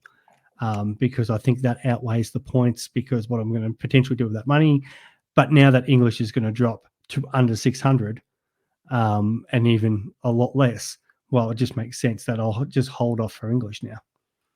Yep.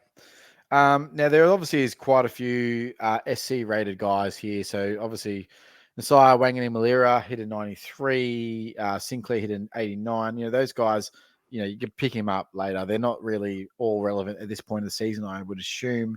Riley Bonner, if you got him, then great. He's made some cash for you. Can you get off right now? Probably not. Ride the cash gen out.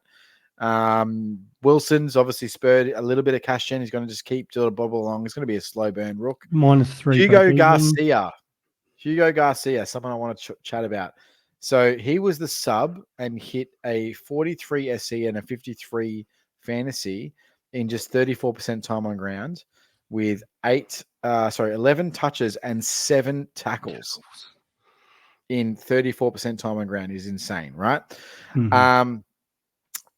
Interestingly, so someone who frequents the FTTV Discord is Anthony Caminiti, who scored a nice 83 and plays Supercoach and loves it. And he's ranked really well this year. He's flying, Cammer. He's flying.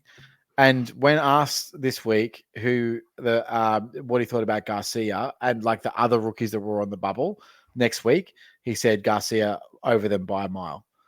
And I was like, oh, okay. Now, this could be just like I'm partial to him because I know him and he's a mate of mine and blah, blah. It also could be he knows a little bit more. So when he was reapproached and said, well, do you think he gets a full game next week? And he said, hope so. So there's two elements to that. It's like, A, he thinks he's good enough to be in the best 22. B, he isn't the coach. So he can't make that call, but he just hopes based on his performance that he will get that. C, he's an avid Supercoach player, loves a rookie, and can see when one's about to burst. So, like, add all those elements. Garcia looks like a potential pick next week if he gets a full game and if he plays well. Now, if he can get a full time on ground, say 60 to 70% and post to 70, I think he's one you could definitely look at next week. You've also got, and we probably won't need to go through the Bubble Boys if we're going to go now, but you got Biggie Nguyen. Obviously, I think he scored an 89. I actually think he gets dropped. As good as he played, his use out of defense was terrible, and he turned over multiple kicks that landed in direct goals. I think maybe 3 off the top of my head. Like there was times when he went to take the kick out, and I was like, "What are you doing? What are you doing, like, champ?" So, do you know whose team this is? Yeah, his name's Sheasel. I would rather pay the 100K for Comben. Like Comben, Comben looks so at home in the back line. Yeah, 100%. And like we will get to that game, I'm sure, and I will probably go through a little bit more comment. But I just wanted to reference the Garcia is a potential really good pick for next week. Yeah. And based on that information, I just wanted to shed a bit of light on it. But we will move to the next game. So it was. I'll just quick shout out to a couple of people who brought in Max King. Yeah, you need to trade him 9. Yeah. Okay, moving to a on. couple of people. To a couple. Are you specifically talking about anyone in No, particular? I'm not going to name Nah, you would names never do because I that. love the guy. You would never do that. No, we love him too much. The Blues, mate. Blues. The All right, Blues now this is a smoked big. All big right, time. let's start with this. All right, I will not touch Sam Walsh this year at all, and I will tell you why. I loved his game, and I'm not saying that he played poorly or anything like that. And he shocked me, if I'm completely honest. Two reasons. First of all, he only had 2 marks that game. That's not his game style. His game style is the spread and mark and kick. He had 2 marks for the entire game, and he had 13 tackles for a guy who has half a back right now. And I'm not joking when I say that. There is massive issues with his injury. I think personally he's getting jabbed up.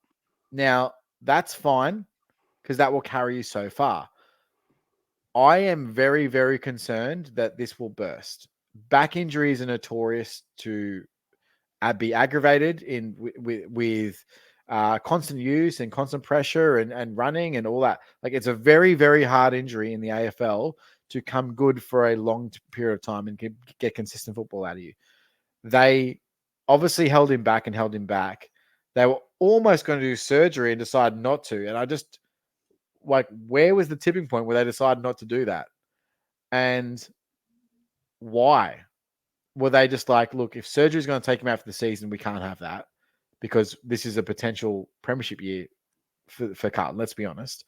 They're in the top 4 spot. They have the reins to potentially make the grand final and potentially win the whole thing. We need Sam Walsh. So they've done whatever they can do to superhuman Sam Walsh back to the team. I think there's a real possibility that he's a bust pick because he just gets injured or he's half the player that he is. Now, the problem is he's come out and had a 166. So where does he sit, Swiz? Like, where is, between all of that knowledge, where is the Supercoach aspect? Because I don't understand it. Like, it doesn't make sense in my head. There's 2 parts to this. Firstly, we love a fixture. Carlton's fixture is horrific for the next 5 weeks. So they've got the Giants, Geelong, Collingwood, Melbourne, Sydney. Even then, Gold Coast, Port Adelaide.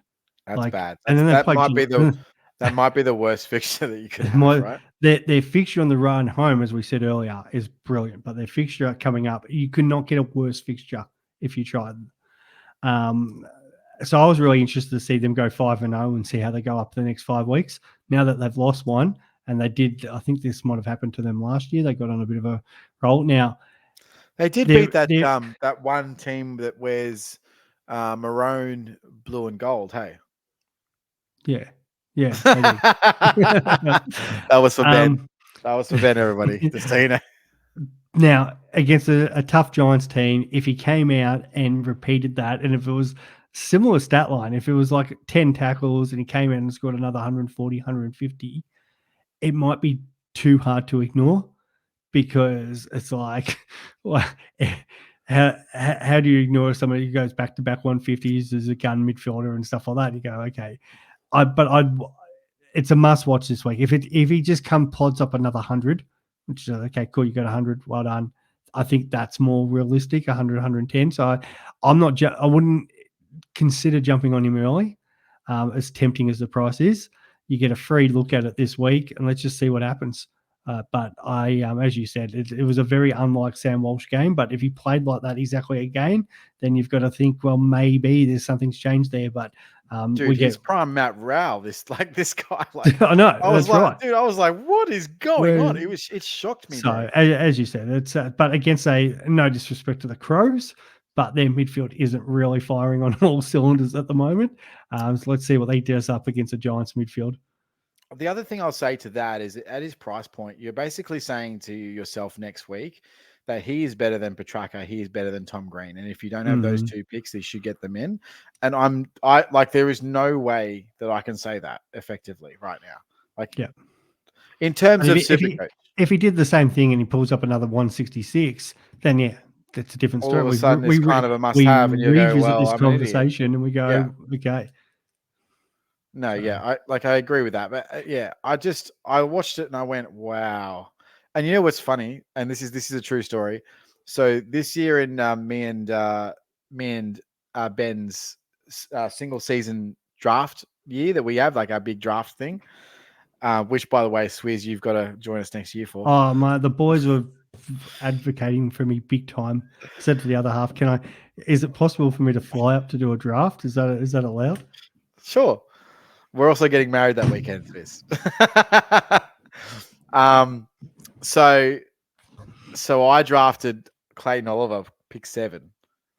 Pretty high, right? I thought that he was going to go well. So I still have him, right? I've got him. And then Ben earlier in the week, before the Carlton game, says, "Oh, Walsh for Clary, let's go." And I was like, "Oh, dude, bro, like I don't know about that. Like Walsh, I don't know about back injuries. They're really bad. Blah blah." Then he has a 166, and I said, "Hey Ben, Walsh for Clary, like let's go." And he's just like, no. And I was like, "Oh, I don't know about that." Anyway, that's just a personal story that was a bit fun, but I'm sure you guys all have them. They're going through Zach Williams. Seems to keep getting better and better. Like, what's going on with Zach Williams? Well, it helped Matt. Well, he was flying anyway early on, but then it helped the fact that Sard's injured too. Which has got to boost his score, right? So it's got to be a hold for at least another 2-3 weeks. Yeah, exactly. I've heard a couple of people saying I need to trade him out because the only way I can do the cash. It's like, no, he's got a break even of 6 right now. And we've just talked about the hard draw. So you would expect the ball to spend a little bit more time in the Blues defense, should be rebounding. And because you look at his scores as well early on, well, they're winning those games pretty comfortably. And naturally, the ball spends more time in defense, more rebounds, and they want to put it in his hands because there's not really anyone else at the moment outside of maybe Nick Newman. Also, be aware that Mitch McGovern looked like he'd done a hammy. So Mitch has been taking a bit of kickouts as well. So between him, Sard, and Newman, they had a very much sporadic kick out, like just take whatever, you just go. And now I think it's Newman and Williams as the primary kick-out takers. So he should actually get a little bit of a bump just based on kick-outs. So just keep an eye on that. Also, Hewitt. So I want to talk a little bit about Hewitt. I have Hewitt and I'm trading him out. Look, Hewitt's one you could definitely trade, but he's also one you could definitely hold for a couple of weeks. He's got a break even at 80, like, whatever. Like just, if you have him, great. If you don't, you can get off him. Like it's not the be all and end all. I do think, and this is one of the things that is spurring on my Tom Green should get on top of him before I think Hewitt tags Green this week. I think that will be an absolute go-to move. And I'm not sure that the Green can back up another, say 100 plus score or 110 or big 100. He's never not doing a big 100 this week, in my opinion. I think Green's probably going to be sort of somewhere between 80 to 90 with a big break even. And it's going to be a big wrecking ball coming at him in terms of his price. But and the Supercoach goddess herself has just dropped in a drink for me. So, Bree, hello. Talk to us about Zach come tell us what's it like owning Jack Steele, Tuke Miller, and Zach Merritt in your midfield. That's so good. She traded in English as well this week, so yeah. So I did the same, Bree. I did the same. Come tell us about Zach Merritt. She's got to get her on. Got to get her on. Yeah, I know. I don't know why she's camera shy. She's a singer. Like it's like Eliza. Like yeah. Right. It's true. She needs some liquid courage. All right. So moving on to Adelaide. So we have briefly touched on Isaac Rankin. Look, midfield switch. I think he had 61% CBAs from memory. So they are trying to change up their midfield dynamic. Here's the thing. They beat Carlton, who are probably a top 4 favorite. They changed up their midfield. And the good news is they did it and it worked. Right? I've been on about this for 3 or 4 weeks about the whole, and people were getting into me about, they can't move Matt Crouch out. He's flying. I go, Matt Crouch, and I'll give, I think Cole Broom was similar on this Twitter. I know he was copying a bit of stick about this. Because people are looking at Matt Crouch's stats going, they're flying. But since Matt Crouch has gone in, they could not win a game because their midfield is too similar. And they needed a Rankin or a Rochelle, something different to get in there. Agreed. But what I said is this. I think that Matt Crouch should be the main accumulator and they should move Rory Laird out. they need Dawson in there for his use. And I know his use hasn't been good this year, but he's the only one that can kick the ball well. Let's be honest. Well, with penetration is probably the way I would put it. Move Rory Laird back to halfback. He's played the role before. You don't have to worry about it. It's not going to take much training. And then you could have Matt Crouch there, Dawson there, and then you could have Rankin, Rochelle, and Saligo rotating through. The other interesting thing was in this game, they put Saligo. I'll tell you what, that kid can play football. I have been so impressed with Saligo this season at his breakaway from contest, at his ability to break through tackles, and his use of the footy when he does have it. I think it's been absolutely brilliant. Now, he's not necessarily quite there as a Supercoach pick because the role's not there and it just hasn't been there for the last few years. But he's breaking into this side and he's going to be a mainstay midfielder for them for the foreseeable future, in my opinion. Every How year they in work draft, it out. every year in draft, I'll be a certain amount of rounds in, and I'll message Grimo and I'll say, oh, these are the people available, and he's like, I'll go take Saligo, because he's been so huge on him. And I feel like if he had forward status, he would be Tom Powell for us. Again, absolutely. But unfortunately, he's midfield, and but yeah, he's a guy that's probably, it wouldn't surprise me if he just went average 90 from here on out. But that's 28 touches. 28 touches and 98 Supercoach he had this week, but he had 3 frees against. Right, so that's a 110. Like, I honestly think if they're going to continue this with the X factor midfielder into their mix, I think it's going to be good for them. But I'm not sure it should be at the expense of Jordan Dawson, and that's the problem. So Jordan Dawson, to me, still needs to be in that midfield mix. I personally believe it's Rory Laird that has to come out and not Dawson.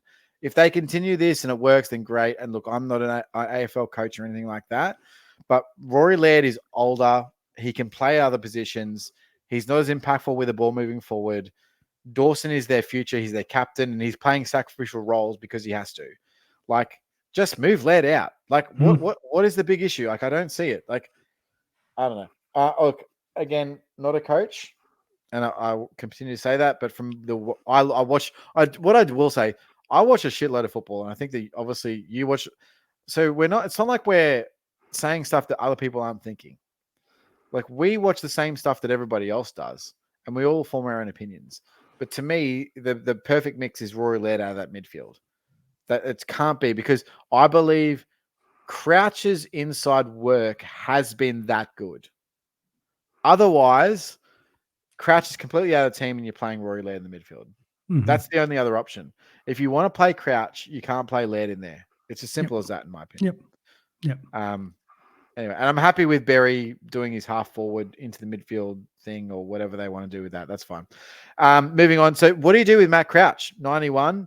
He scored 30 points in the last 10 minutes of the game. He was on 60 with 10 minutes to go. And then he got suspended for a week. Do you hold Matt Crouch? Is he going to be top 8? Is he worth holding? Or do you take the cash, run to another option that you can potentially get to this week? Yeah, I think because you've got the back-to-back 90s now, and this is what I was expecting the drop in time on ground, and they needed to change something up. They change something up, they win. And then the problem is he doesn't play this week, so there's a big chance it's Laird, Dawson, and then a Rankin, Rochelle, and those guys we've talked about. So what if they beat the Bombers, and that's the system that works well? What if they smash the Bombers? This is the whole problem right now. Right? So if they lose to the Bombers, Crouch comes back in, no problems, easy. But if they were to come out and beat the Bombers convincingly, 6-10 goals, and Crouch doesn't play in that team, then very interesting match committee for Matt Nix and his staff there. Well, I think Sam Berry plays a full game because of it. That's for a start. And I really hope they go Sam Berry, Zach Merritt, see you later. Well, and the other part to it is then not only if they were to beat the Bombers, and the Bombers could easily beat them, so don't get us wrong, Essendon supporters. But I'm tipping Essendon, by the way. Yeah, I am as well. I'm not an idiot. I am as well. But then they roll into North Melbourne the following week. So if there's a kid stand up in that midfield, they're not going to go, Matt Crouch, get back in here, and that we're going to change to what wasn't working to, So this 1 week thing could turn into 2, or at least Matt Crouch low time on ground against North Melbourne. So I think you've just got to move him on. Another question. Jordan Dawson. So obviously playing forward this week, he's going to be playing midfield, right? Yes. Like he's not playing forward this week. So what happens when he goes 130? What happens next week? What do we do? The problem is I can see it going back to back like 120s because it could be Essendon playing midfield Right. in North Melbourne. which is a dilemma, right? So next week you've got an option to bring in Dawson. Do you bring him in or do you not? I don't. Yeah, it is a tough one. I think I nearly becomes no just because the other guys I'll have available, even at his price. But I'd nearly rather because he's going to drop to under 500. It would have to be depending on break even. But if his break even was say 70 hypothetically, and like okay, it's going to cost me an extra 20K to see another ton after that. If I get data where it's 300s in a row and the third game being the showdown, then I've got a bit more confidence in saying, okay, Dawson's back. Where at the moment, it's a 96, then a 60, a 99 and a 60. So he's a little bit all over the place. So I want to see consistent scoring from him. I will agree. And here's what I'll say. Consistent scoring and consistent role.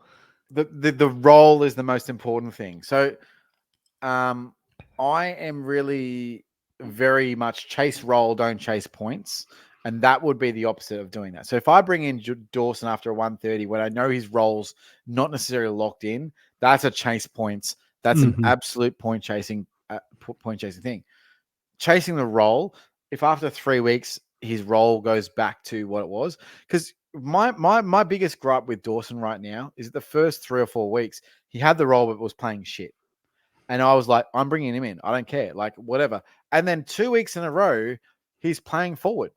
And I go, well, that's not right. Like, I'm not chasing that. And obviously poor scoring has also followed. So even when it comes back, now I have an uncertainty of role and an uncertainty of scoring, and I'm not going to do it. However, if they do find the midfield balance that they're after, they start winning games and they see what it is, and it is Jordan Dawson in midfield scoring 115, 120. That's a completely different scenario. And then we attack, then we pivot. But yeah, and because of his price, it's going to be 500 or under.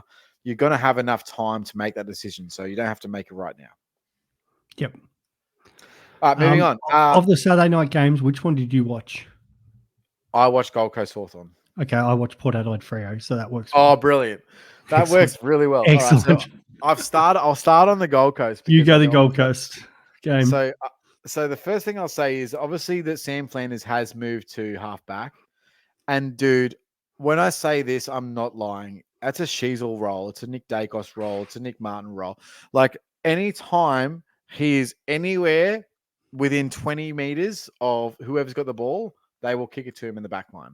It's ridiculous. They obviously search for him and have been instructed to search for him. He takes kickouts. It's this like crazy, like I'm amazing at midfield, but also you can put me behind the ball as long as you give me. Like they just want the ball in his hands wherever he is. He was very effective with his disposals, but he actually had a negative Supercoach to DT ratio. Had a couple of really bad turnovers that resulted in goals, unfortunately. I flicked it over and saw one of them. He got pulled as well. Yeah. But yeah, that's ridiculous. If you don't have Sam Flanders, just like probably give up. I don't know. he's still Ben still doesn't have him. Like he's 566. Like you just go get him. You have to get him. He's the same. And that was the thing where I'm annoyed that Harley Reid came out my side, but I feel better just owning Sam Flanders. I didn't care who it was. Like, out of my team, I want Sam Flanders. That was always the role, and he hasn't let me down since bringing him in. Like he's fine. So the people playing at home, and for Ben, who's probably listened to this, Ben came to us 2 weeks ago and said, "Guys, I haven't had a chance to look at any Supercoach. I haven't watched any football. I'm neck deep in wedding. Like, can you just tell me how to fix my side? Here you go." And I said, "Bang, bang, bang!" And it was like, I don't know, it was like a double upgrade. Like he had 220K in the bank. And I was like, yeah, Jordan to Flanders, this to that. I can't remember exactly where it was. Anyway, he didn't use the boost to go to Flanders because he was like, no, Jordan's going to make a little bit more. Flanders going to like drop a little bit. And then like, I'll get him next week. And then like, that was the week that Jordan sputtered it up and he couldn't do the trade the following week. So he still hasn't got it. And then this week he comes around, it's like, this week is the week I get Flanders. I'm like, can you afford him? He's like, nope. I'm like, so good. It's so good. it just gets better. It's amazing. It just keeps getting out of reach. I love you, Ben. But yeah, so he's not having a great year. He's not. Anyway, it's probably still outranking me, but yeah, go on. Look, let's go through it. So Matt Rowell to do 135 with 22 disposals and 8 tackles is incredibly impressive. He obviously kicked the goal, had a couple of marks. He actually led up to a mark, which was insane. He still hasn't shown his outside game, but his inside game is so strong right now. It's ridiculous. And I'm not sure. It seems to me like Dimmers said, play that way, don't play this way. Like play forward, don't play backwards. And because last year, a lot of the times that he got a contested possession or a clearance or whatever, he would be handballing back to a person that was behind him to clear the ball and kick the ball. To me, it looks like Dimmer said, back yourself, take the tackler on, use your frame, handball forward or break the tackle and kick forward. And it's resulting in a huge Supercoach bump. So yes, while his numbers look very similar on last year, the fact that like pure disposed numbers, the way he's playing is completely different to what it was last year. And this is coming as someone who owned him last year. I owned Matt Rowell last year and I haven't owned him this year, but he is incredible. And I would definitely advocate for someone bringing him in. I think he's top 8 mid this year for sure. Okay. So they're the same price. Jack Steele versus Matt Rowell.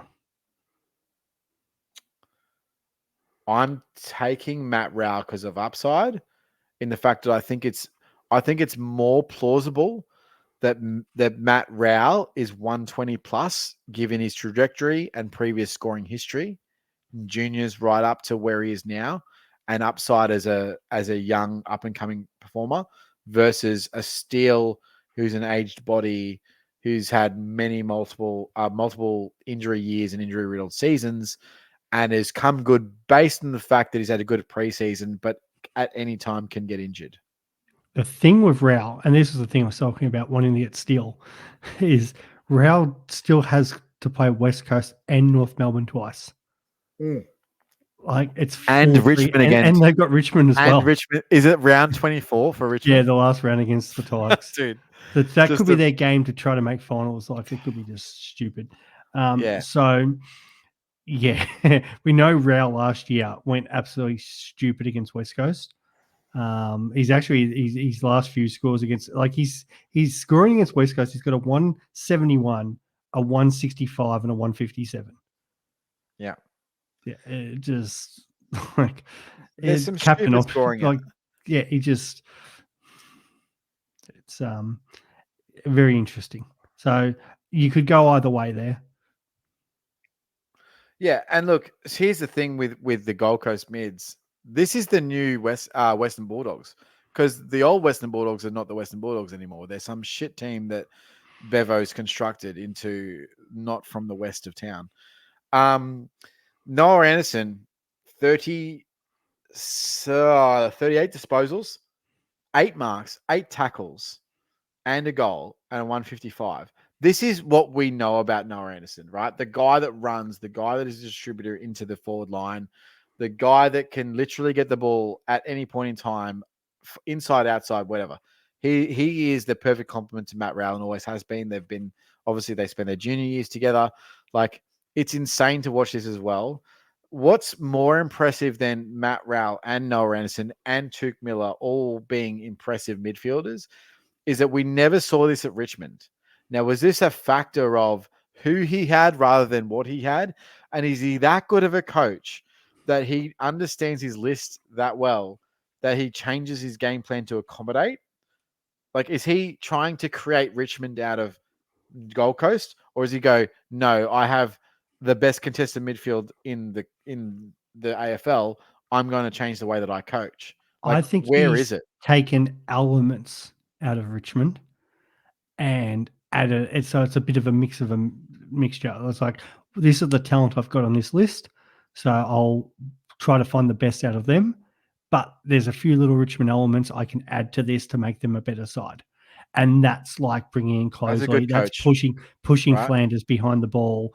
Yeah, even trying Sexton, Mac Andrew, all those sort of guys. So he's been willing to chop and change early.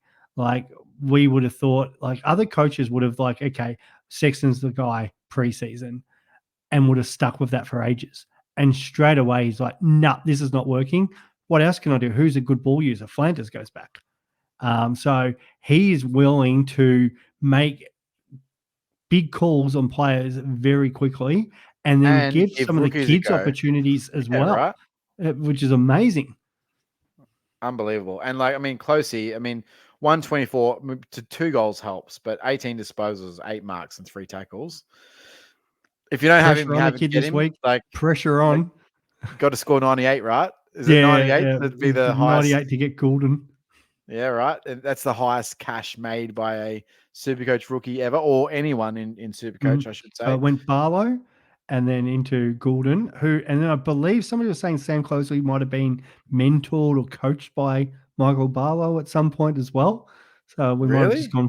That's what it was. I want to see if I can find this, because that's what somebody was telling me today.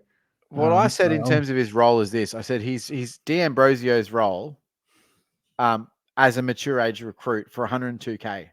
So you're getting the guy that you paid 220K for 102. Like, why wouldn't you do that? It's ridiculous.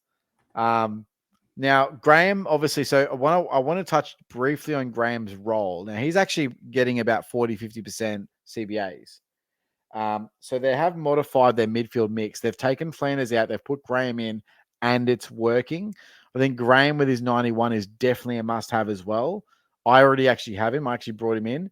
But 14 tackles for a rookie is insane, and it's not normal. This guy's an enforcer. He's going to be a difference maker in teams this year. So definitely bring Will Graham in if you don't have him. That's confirmed, Chris. So Barlow was his coach. Oh, that's amazing. That's crazy. Dude, he gave stick to Hawks. He was talking lip the whole game. It was incredible. They had an attitude about them, which was great. Because I didn't think they played that bad against the Giants either. Like, the Giants were just a better. Nah, they ran away with it at the end, but it was actually pretty close. Pretty close, but the Giants were just showed the fact that they're ahead, development and everything like that. Yeah. But even the fact that, a lot of people, and I think Jinnafin deserved a free kick for it, but just the way they got into Jinnafin. They went. Oh yeah, Mac Andrew. That was Mac Andrew, and not just it was, but day. The fact that he and another player, they were giving it to him. They were up in the Hawks' faces. That was a kind of a different Suns attitude that I haven't seen before. So if they can add all these different aspects for him, and Sydney's they've got a pretty good record at the SCG. So I'm really interested in this match. Yeah, no, fair enough. And I agree. Look, there's not much else. I mean, if you held Tom Berry, congratulations. If you held Euland, congratulations. Outside of that, I don't think anyone's on Jed Walter, right? Probably that's it. That's it. So moving on, obviously, Carl Lemon hit his best score of the season with a 106. Sicily, dude, he's not going to be anything without Blank or another key defender that gets back. This scoring, unfortunately, is not Sicily-esque. He's not doing it without another key defender that he can zone off. Like, it's just not going to happen. D'Ambrosio, obviously, you can hold. Outside of that, Meek, 81. Wasn't too bad. Not too bad. What are you expecting out of Meek? What are you really hoping to achieve? Like, I think it didn't surprise me if he went 90, but I didn't think it was a great matchup first up. No, which is a hard matchup. So which is a hard matchup. So, but at the same time, he probably makes 100K. Actually, I think I had Ramsden's cousin message me this week. Okay. I know Ramsden cousin. That's right. But I was just talking. It was like, once Mitch Lewis comes back in, we know how that's working out. for him, and he only scored 25. The frustrating one for me was Finn McGuinness because I dropped him in one of my deeper drafts. And then he came out and kicked a couple goals, and played. Actually, he's played really well the last 2 weeks in the midfield. It's good on to be him. holding. Yeah. And but of course, Try Newcomb. Really... If you've got him, if you still have him, that's a terrible pick.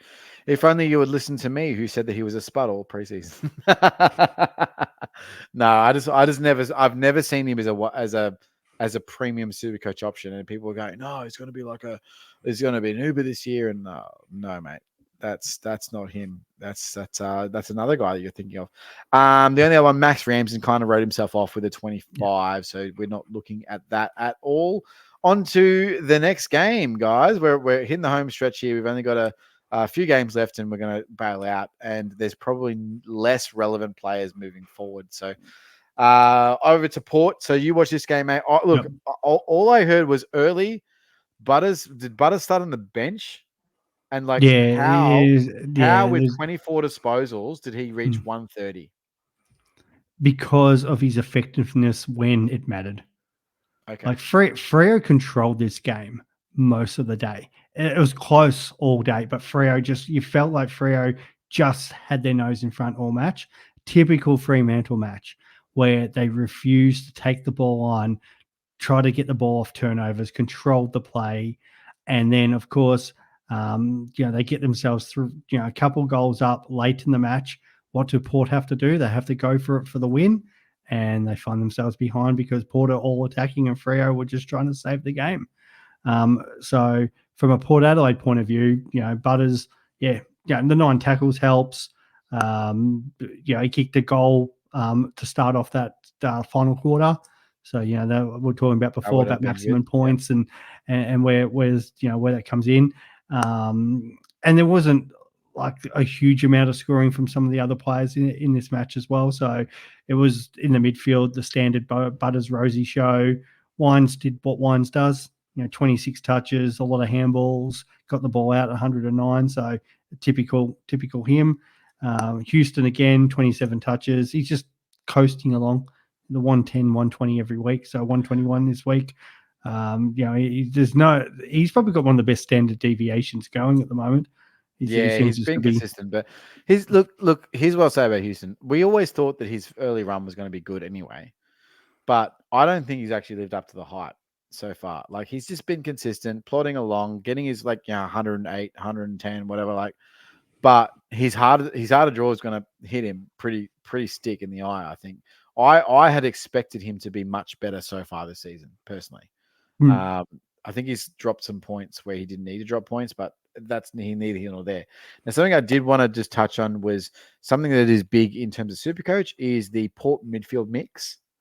So where we're at right now. So Zach Butters seems to be tied first with Connor Rosie for the year with CBA percentage, and it's only at 68%. In fact, this week he only had 68. Connor had 73. Horn Francis had 55. So something we need to watch out for is his split, if he's going to make forward or not. But he had 55. Will Drew had 59. And then Ollie Wines only had 45. So Ollie Wines was fifth banana this week. Not even fourth banana. But still made 109.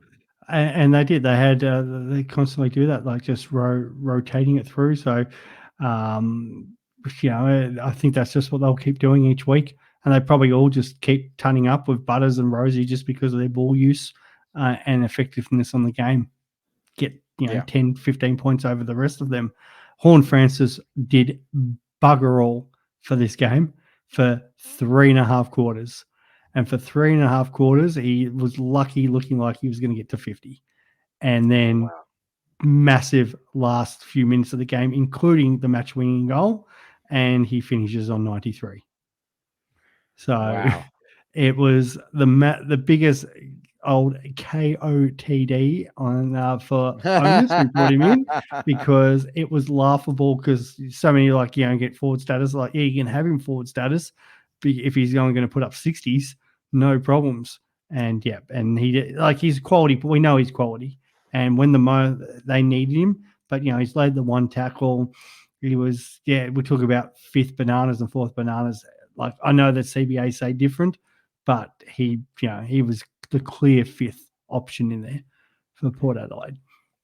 Fair enough. And look, I suppose what we would also say is that we probably wouldn't advocate for him anyway. But now at his price, with the price jacked, you probably wouldn't go there, even if he was a forward. I just don't think it's necessarily value. So outside of that, I don't think there's too much more. No, there's nothing from Port that I look at. Oh, I've got to just because we brought up in a group chat, but Giorgiardi 63, no thanks. Nah. Yeah, after that, I'm not interested. For Fremantle, there. The most frustrating thing was, as a non-owner of Luke Ryan, I'm like, great, we're finally getting the game where he's not going to score as much. He's going to finally have the drop that we need him to have. And we might be able to pick him up a little bit later. And then in the last quarter, he has 10 touches, which include 10 kicks, 5 marks at 100% efficiency. And I'm pretty sure he might have been at 70 at most at 3/4 time, if not less. And then his last quarter was just ridiculous. And that was because Freo were trying to save the game, and he was a part of everything that Port was trying to throw at them. So, he ends up boosting himself to 145, and then non-owners like us, you're a non-owner, aren't you, Chris? Yeah, unfortunately. Yeah, non-owners just like, what the hell again? What the hell? So yeah, look, I completely agree, because I think he was on like 60 or something at 3/4 time. Yeah, it was something like that, and he ended up having. I'm pretty sure he had a 70, maybe even an 80-point last quarter. It was just like stupid, and it's because Freo playing what they do, they were just holding the game, and then Porter trying to attack it because you're rushing. Hopefully, they learn this lesson.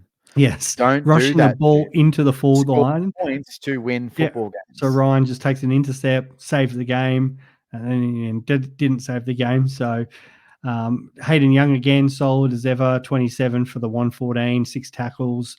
You wouldn't want any more from him. Brayshaw, Sarong, it was the midfield versus midfield. And Sarong was unlucky because he had a chance to win the game, snapped the ball and missed late. So I only got the 110. It was just slightly down on the other mids, but if he kicks that, he ends up going 130 and happy days for Sarong. Dude, he's running in. I did see this because I switched over. He's running in and it hits the post. Just so close from that game. He probably even gets bumped even more. Probably ends up that 140 plus. So that was unlucky. Clark came back to earth a little bit with an 84. Probably the game didn't suit him, especially because Port have so many options up forward. 5 solid, did what he does. 81. This is a big thing. Okay, I got to talk about this. I'll bring this up in our chat today. Luke Jackson posted 72, loses an incredible amount of money. He's now only made 14K for the season so far. In the week that you need to trade him out to Luke, because Luke Darcy's coming back. Sean Darcy, sorry, Luke Darcy. It's Luke Darcy. Oh, Luke Darcy's the commentator now. Sean Darcy. He's made 14K and he's averaged 110.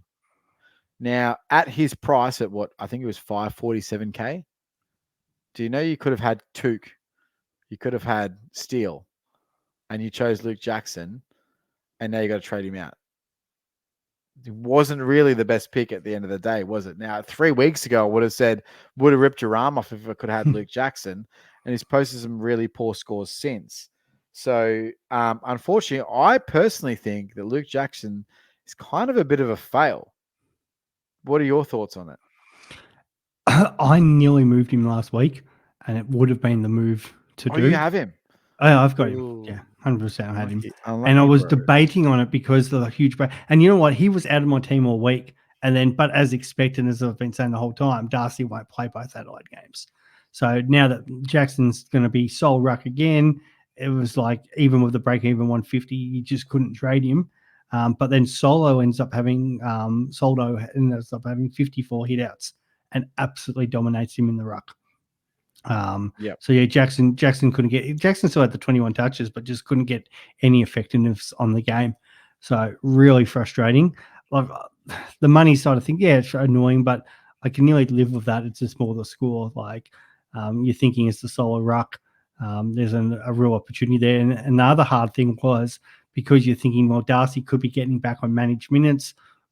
Wouldn't surprise me at all if Darcy gets subbed out early this week if they don't have an injury, if they're dominating West Coast. So again, Jackson will get that spike in the ruck against the West Coast team, and he's also going to be playing forward. Now, yes, they've got a couple good defenders in McGovern and Barras, so it's not as easy for him. But yeah, it does put us in a bit of a situation of like, what do you do with Jackson?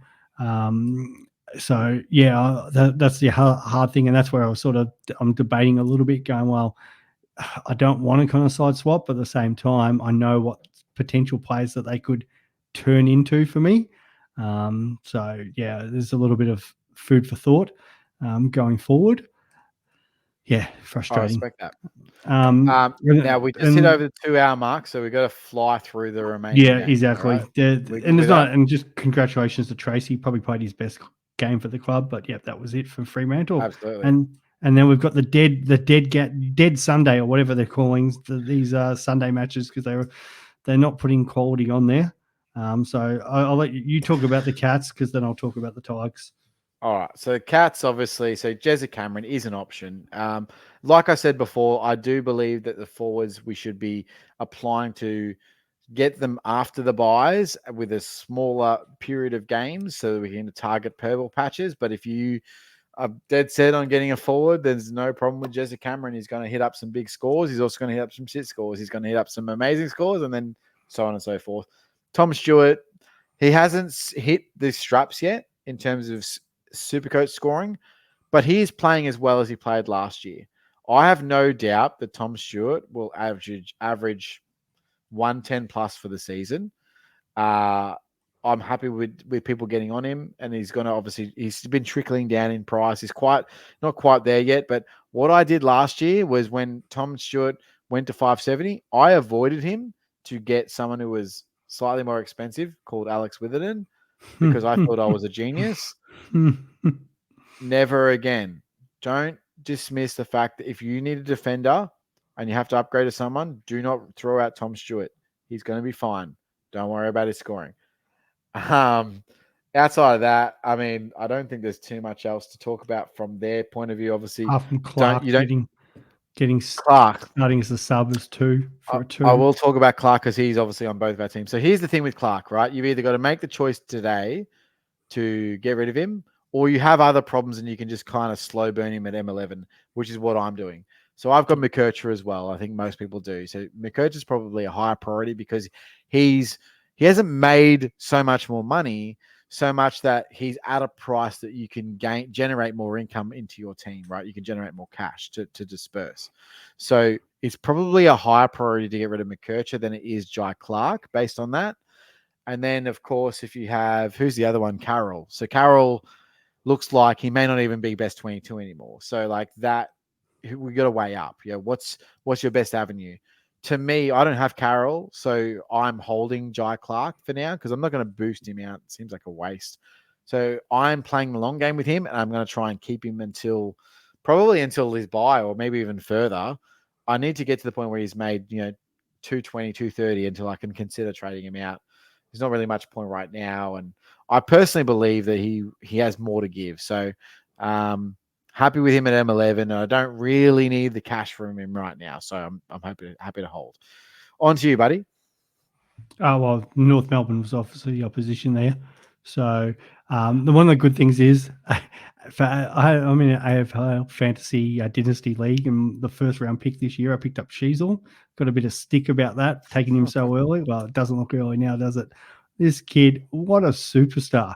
Just the lazy 38 touches, 15 marks and a goal. Thank you very much, 159. At what point does Sheasel start getting in the conversation for VC and captain? Because this kid is flying. No one gives him any respect because it's just North Melbourne. They just don't care anymore. Like, doesn't matter how much he does, there's not going to get a win. Like, it's ridiculous. He played so well.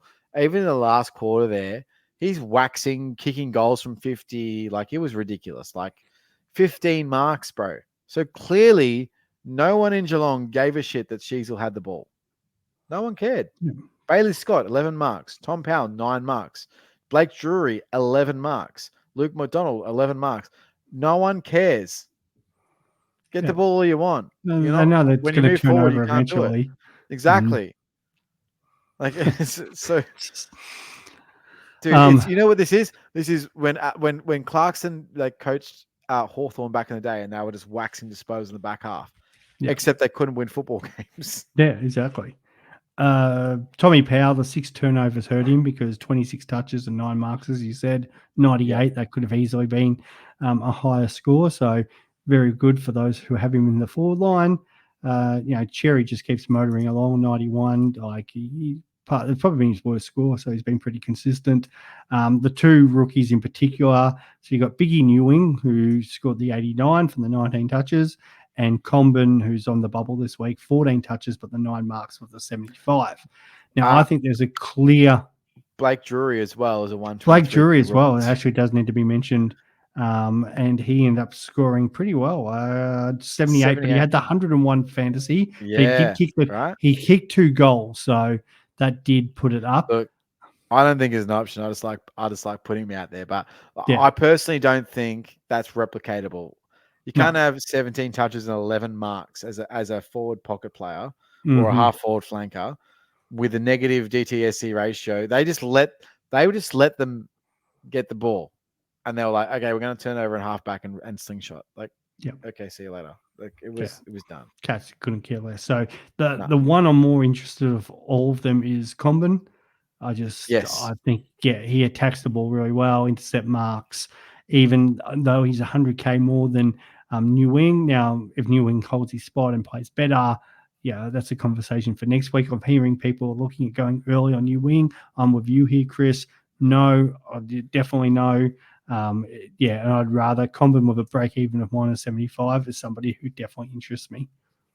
Yeah, I'm on the Comben train. And look, part of the reason is I didn't pick up Dempsey, and I need an extra on-field scorer. I didn't think that he would score very well coming up against Geelong. I think Tom Hawkins out definitely helped, but I wasn't expecting a 75. I was expecting a 50 to 60 after his 129 in week 1. With his upcoming fixture, it's pretty good for North. I'm just pulling up here. So this week they have Hawthorn, then they have Adelaide, then St Kilda, then Gold Coast, then Essendon. So the next 5 weeks is pretty good. And then they have Port, which is a bad fixture. But then they have West Coast Collingwood. So like they've got let's say of the next 7 fixtures, and Port's right before their bye, so you're probably trading them. But if you even want to hold him past the bye, West Coast the week after, they've got some decent fixtures moving forward. I think personally he makes 100k minimum, maybe 120k, and averages somewhere between 70 to 80 without doing it, which is good enough for on-field scoring at F6, right? Like you can't really go wrong there. Yeah, or potentially D6 because he should pick up dual position. He will also pick up dual position. Yeah, exactly right.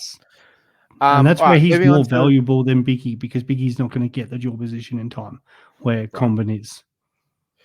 So obviously last game of the round was West Coast Richmond, Yo Town. Do you want to have a little bit of a chat about you go West Coast. You talk about West Coast. Well, look, Yo scored 157, had 2 free kicks and a 50 against. Both, I'll preface this in saying I understand the concussions are a thing and we need to try and protect the head and blah, blah, blah. That was just a hard tackle on Vlosten. And I know you want to like fight against it. No, it's fine. It didn't deserve a suspension, but it deserved the free. Was it a free though? Yeah, it was. You know what? And I was free? He didn't hit his head. No, I can see why the umpire thought that, but I actually thought there was like a second action in there. After not the one tackle, that's the one motion. But then after that, I don't think the camera showed, but there was something else that went on as well. So I don't know. I think he actually gave it to him afterwards. Yeah. So I think he actually got pinned for the tackle, but he should have got pinned for the giving it to Vlosten. Yeah. I think Vlosten would have may have said, how do you like my 3 flags or something? Something like that. And I don't know. I've got one. Something happened. And then Yo seemed shocked that he was paid the 50 against. He was shocked. And I was like, well, fair call. Anyway, so that cost me personally, because I have Yo 11 points, which is not good when he scores 157. Anyway, all good. Harley Reid looks to be getting better and better. He had. I'm going to check his CBA rating because I think it keeps increasing. Give me 1 second. I know it wasn't high the previous week, but yeah, this week definitely. So I think of the three, he's still third in that chain. Here we go. CBA 70%. So it is actually. Oh, so he's actually. So his first round he had 43%, second round 79, third round 65, fourth round 79, and fifth round 70. So it is quite high. So it looks like he's coming into his own in terms of his game. Obviously, this was his highest points per minute. He had a 1.15. But he seems to be getting better and better and better and better every single week.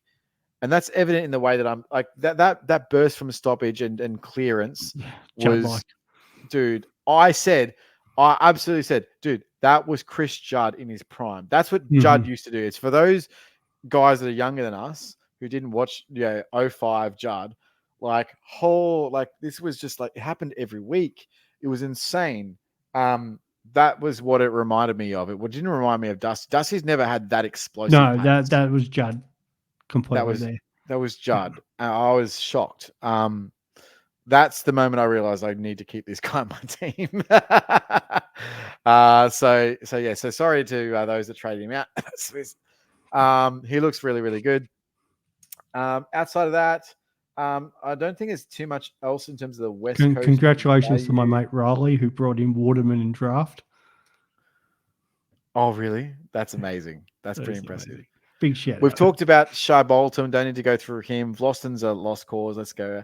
I'll go a couple of these guys, mate. Well, it's hard because now Bolton's priced himself out. It's 5.52. I know the break even of 54. Yes, he's got a pretty good role. The last 3 weeks he's been on fire. Just it's hard to bring in somebody who plays, especially like him, and there's going to be potentially players coming back in. But like we all know, he's got the talent. But yeah, as you said earlier, we're not paying $5.50 for a defender. I mean, for a forward. At least Liam Baker's already he's got the dual position for defender forward, so he's a little bit more interesting. But a couple 93, 97, I probably would have preferred if they were like 110s. That's just the problem there. So he's just that little bit behind of what you're kind of looking for at that price. Kane McAuliffe is the obvious rookie. Break even -7. Finally got the full game. 58. The 16 sub affected the week before. Yeah, somebody needs to be looked at just because the fact that all the injuries that Richmond's midfield has.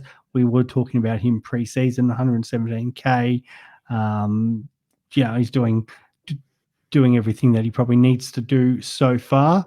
So I it's one we revisit next week, but I definitely, unless somebody else put their hand up where it was like, because we're already looking at, say, Garcia next week, if there was somebody else that like Biggie New Wing, for example, had just a ripping game, you could potentially pass, but I think he's the front runner at the moment.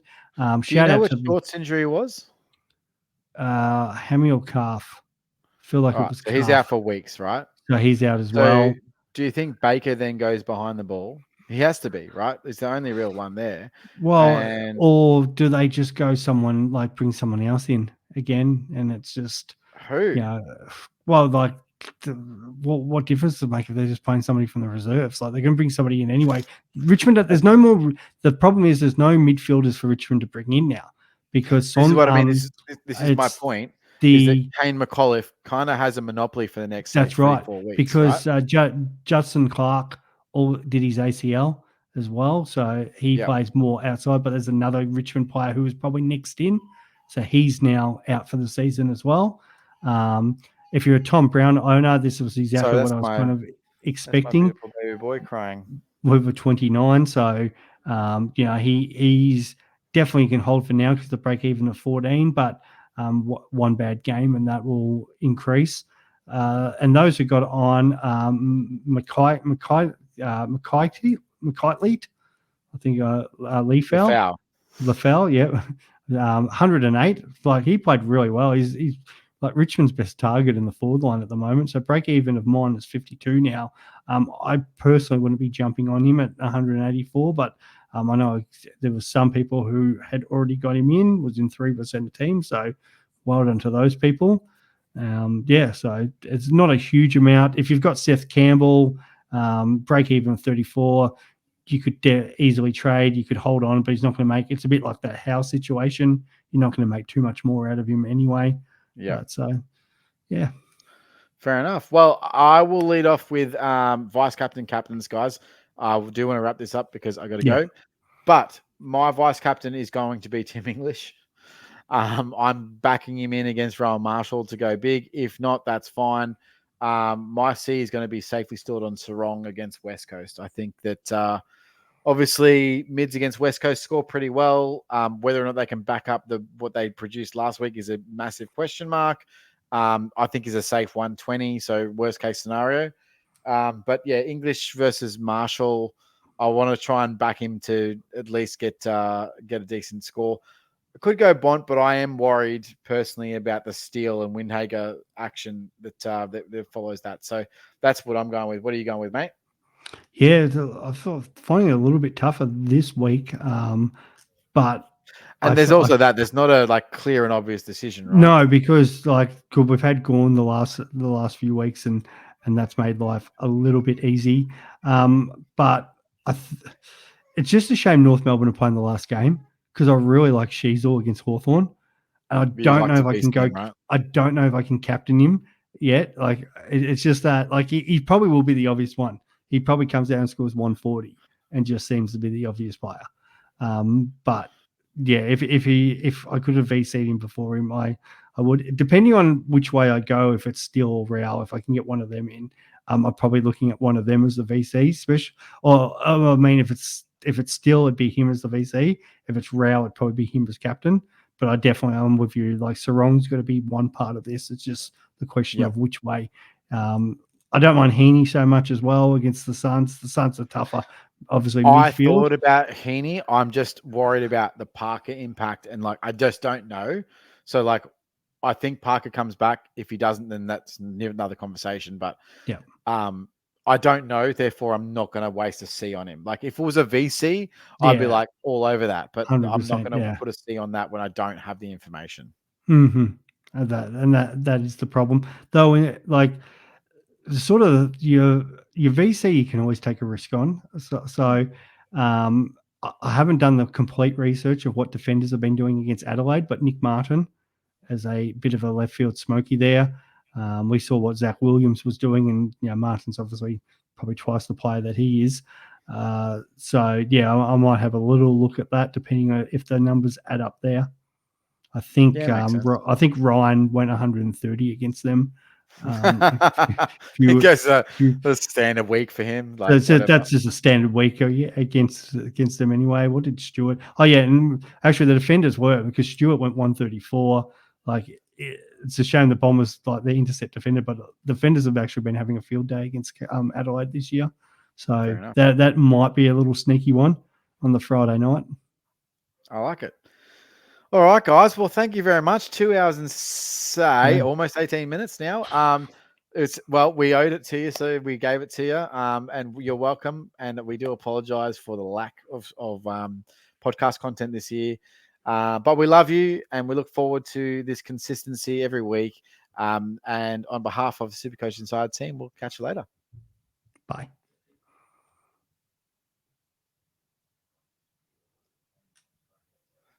Nice. I think.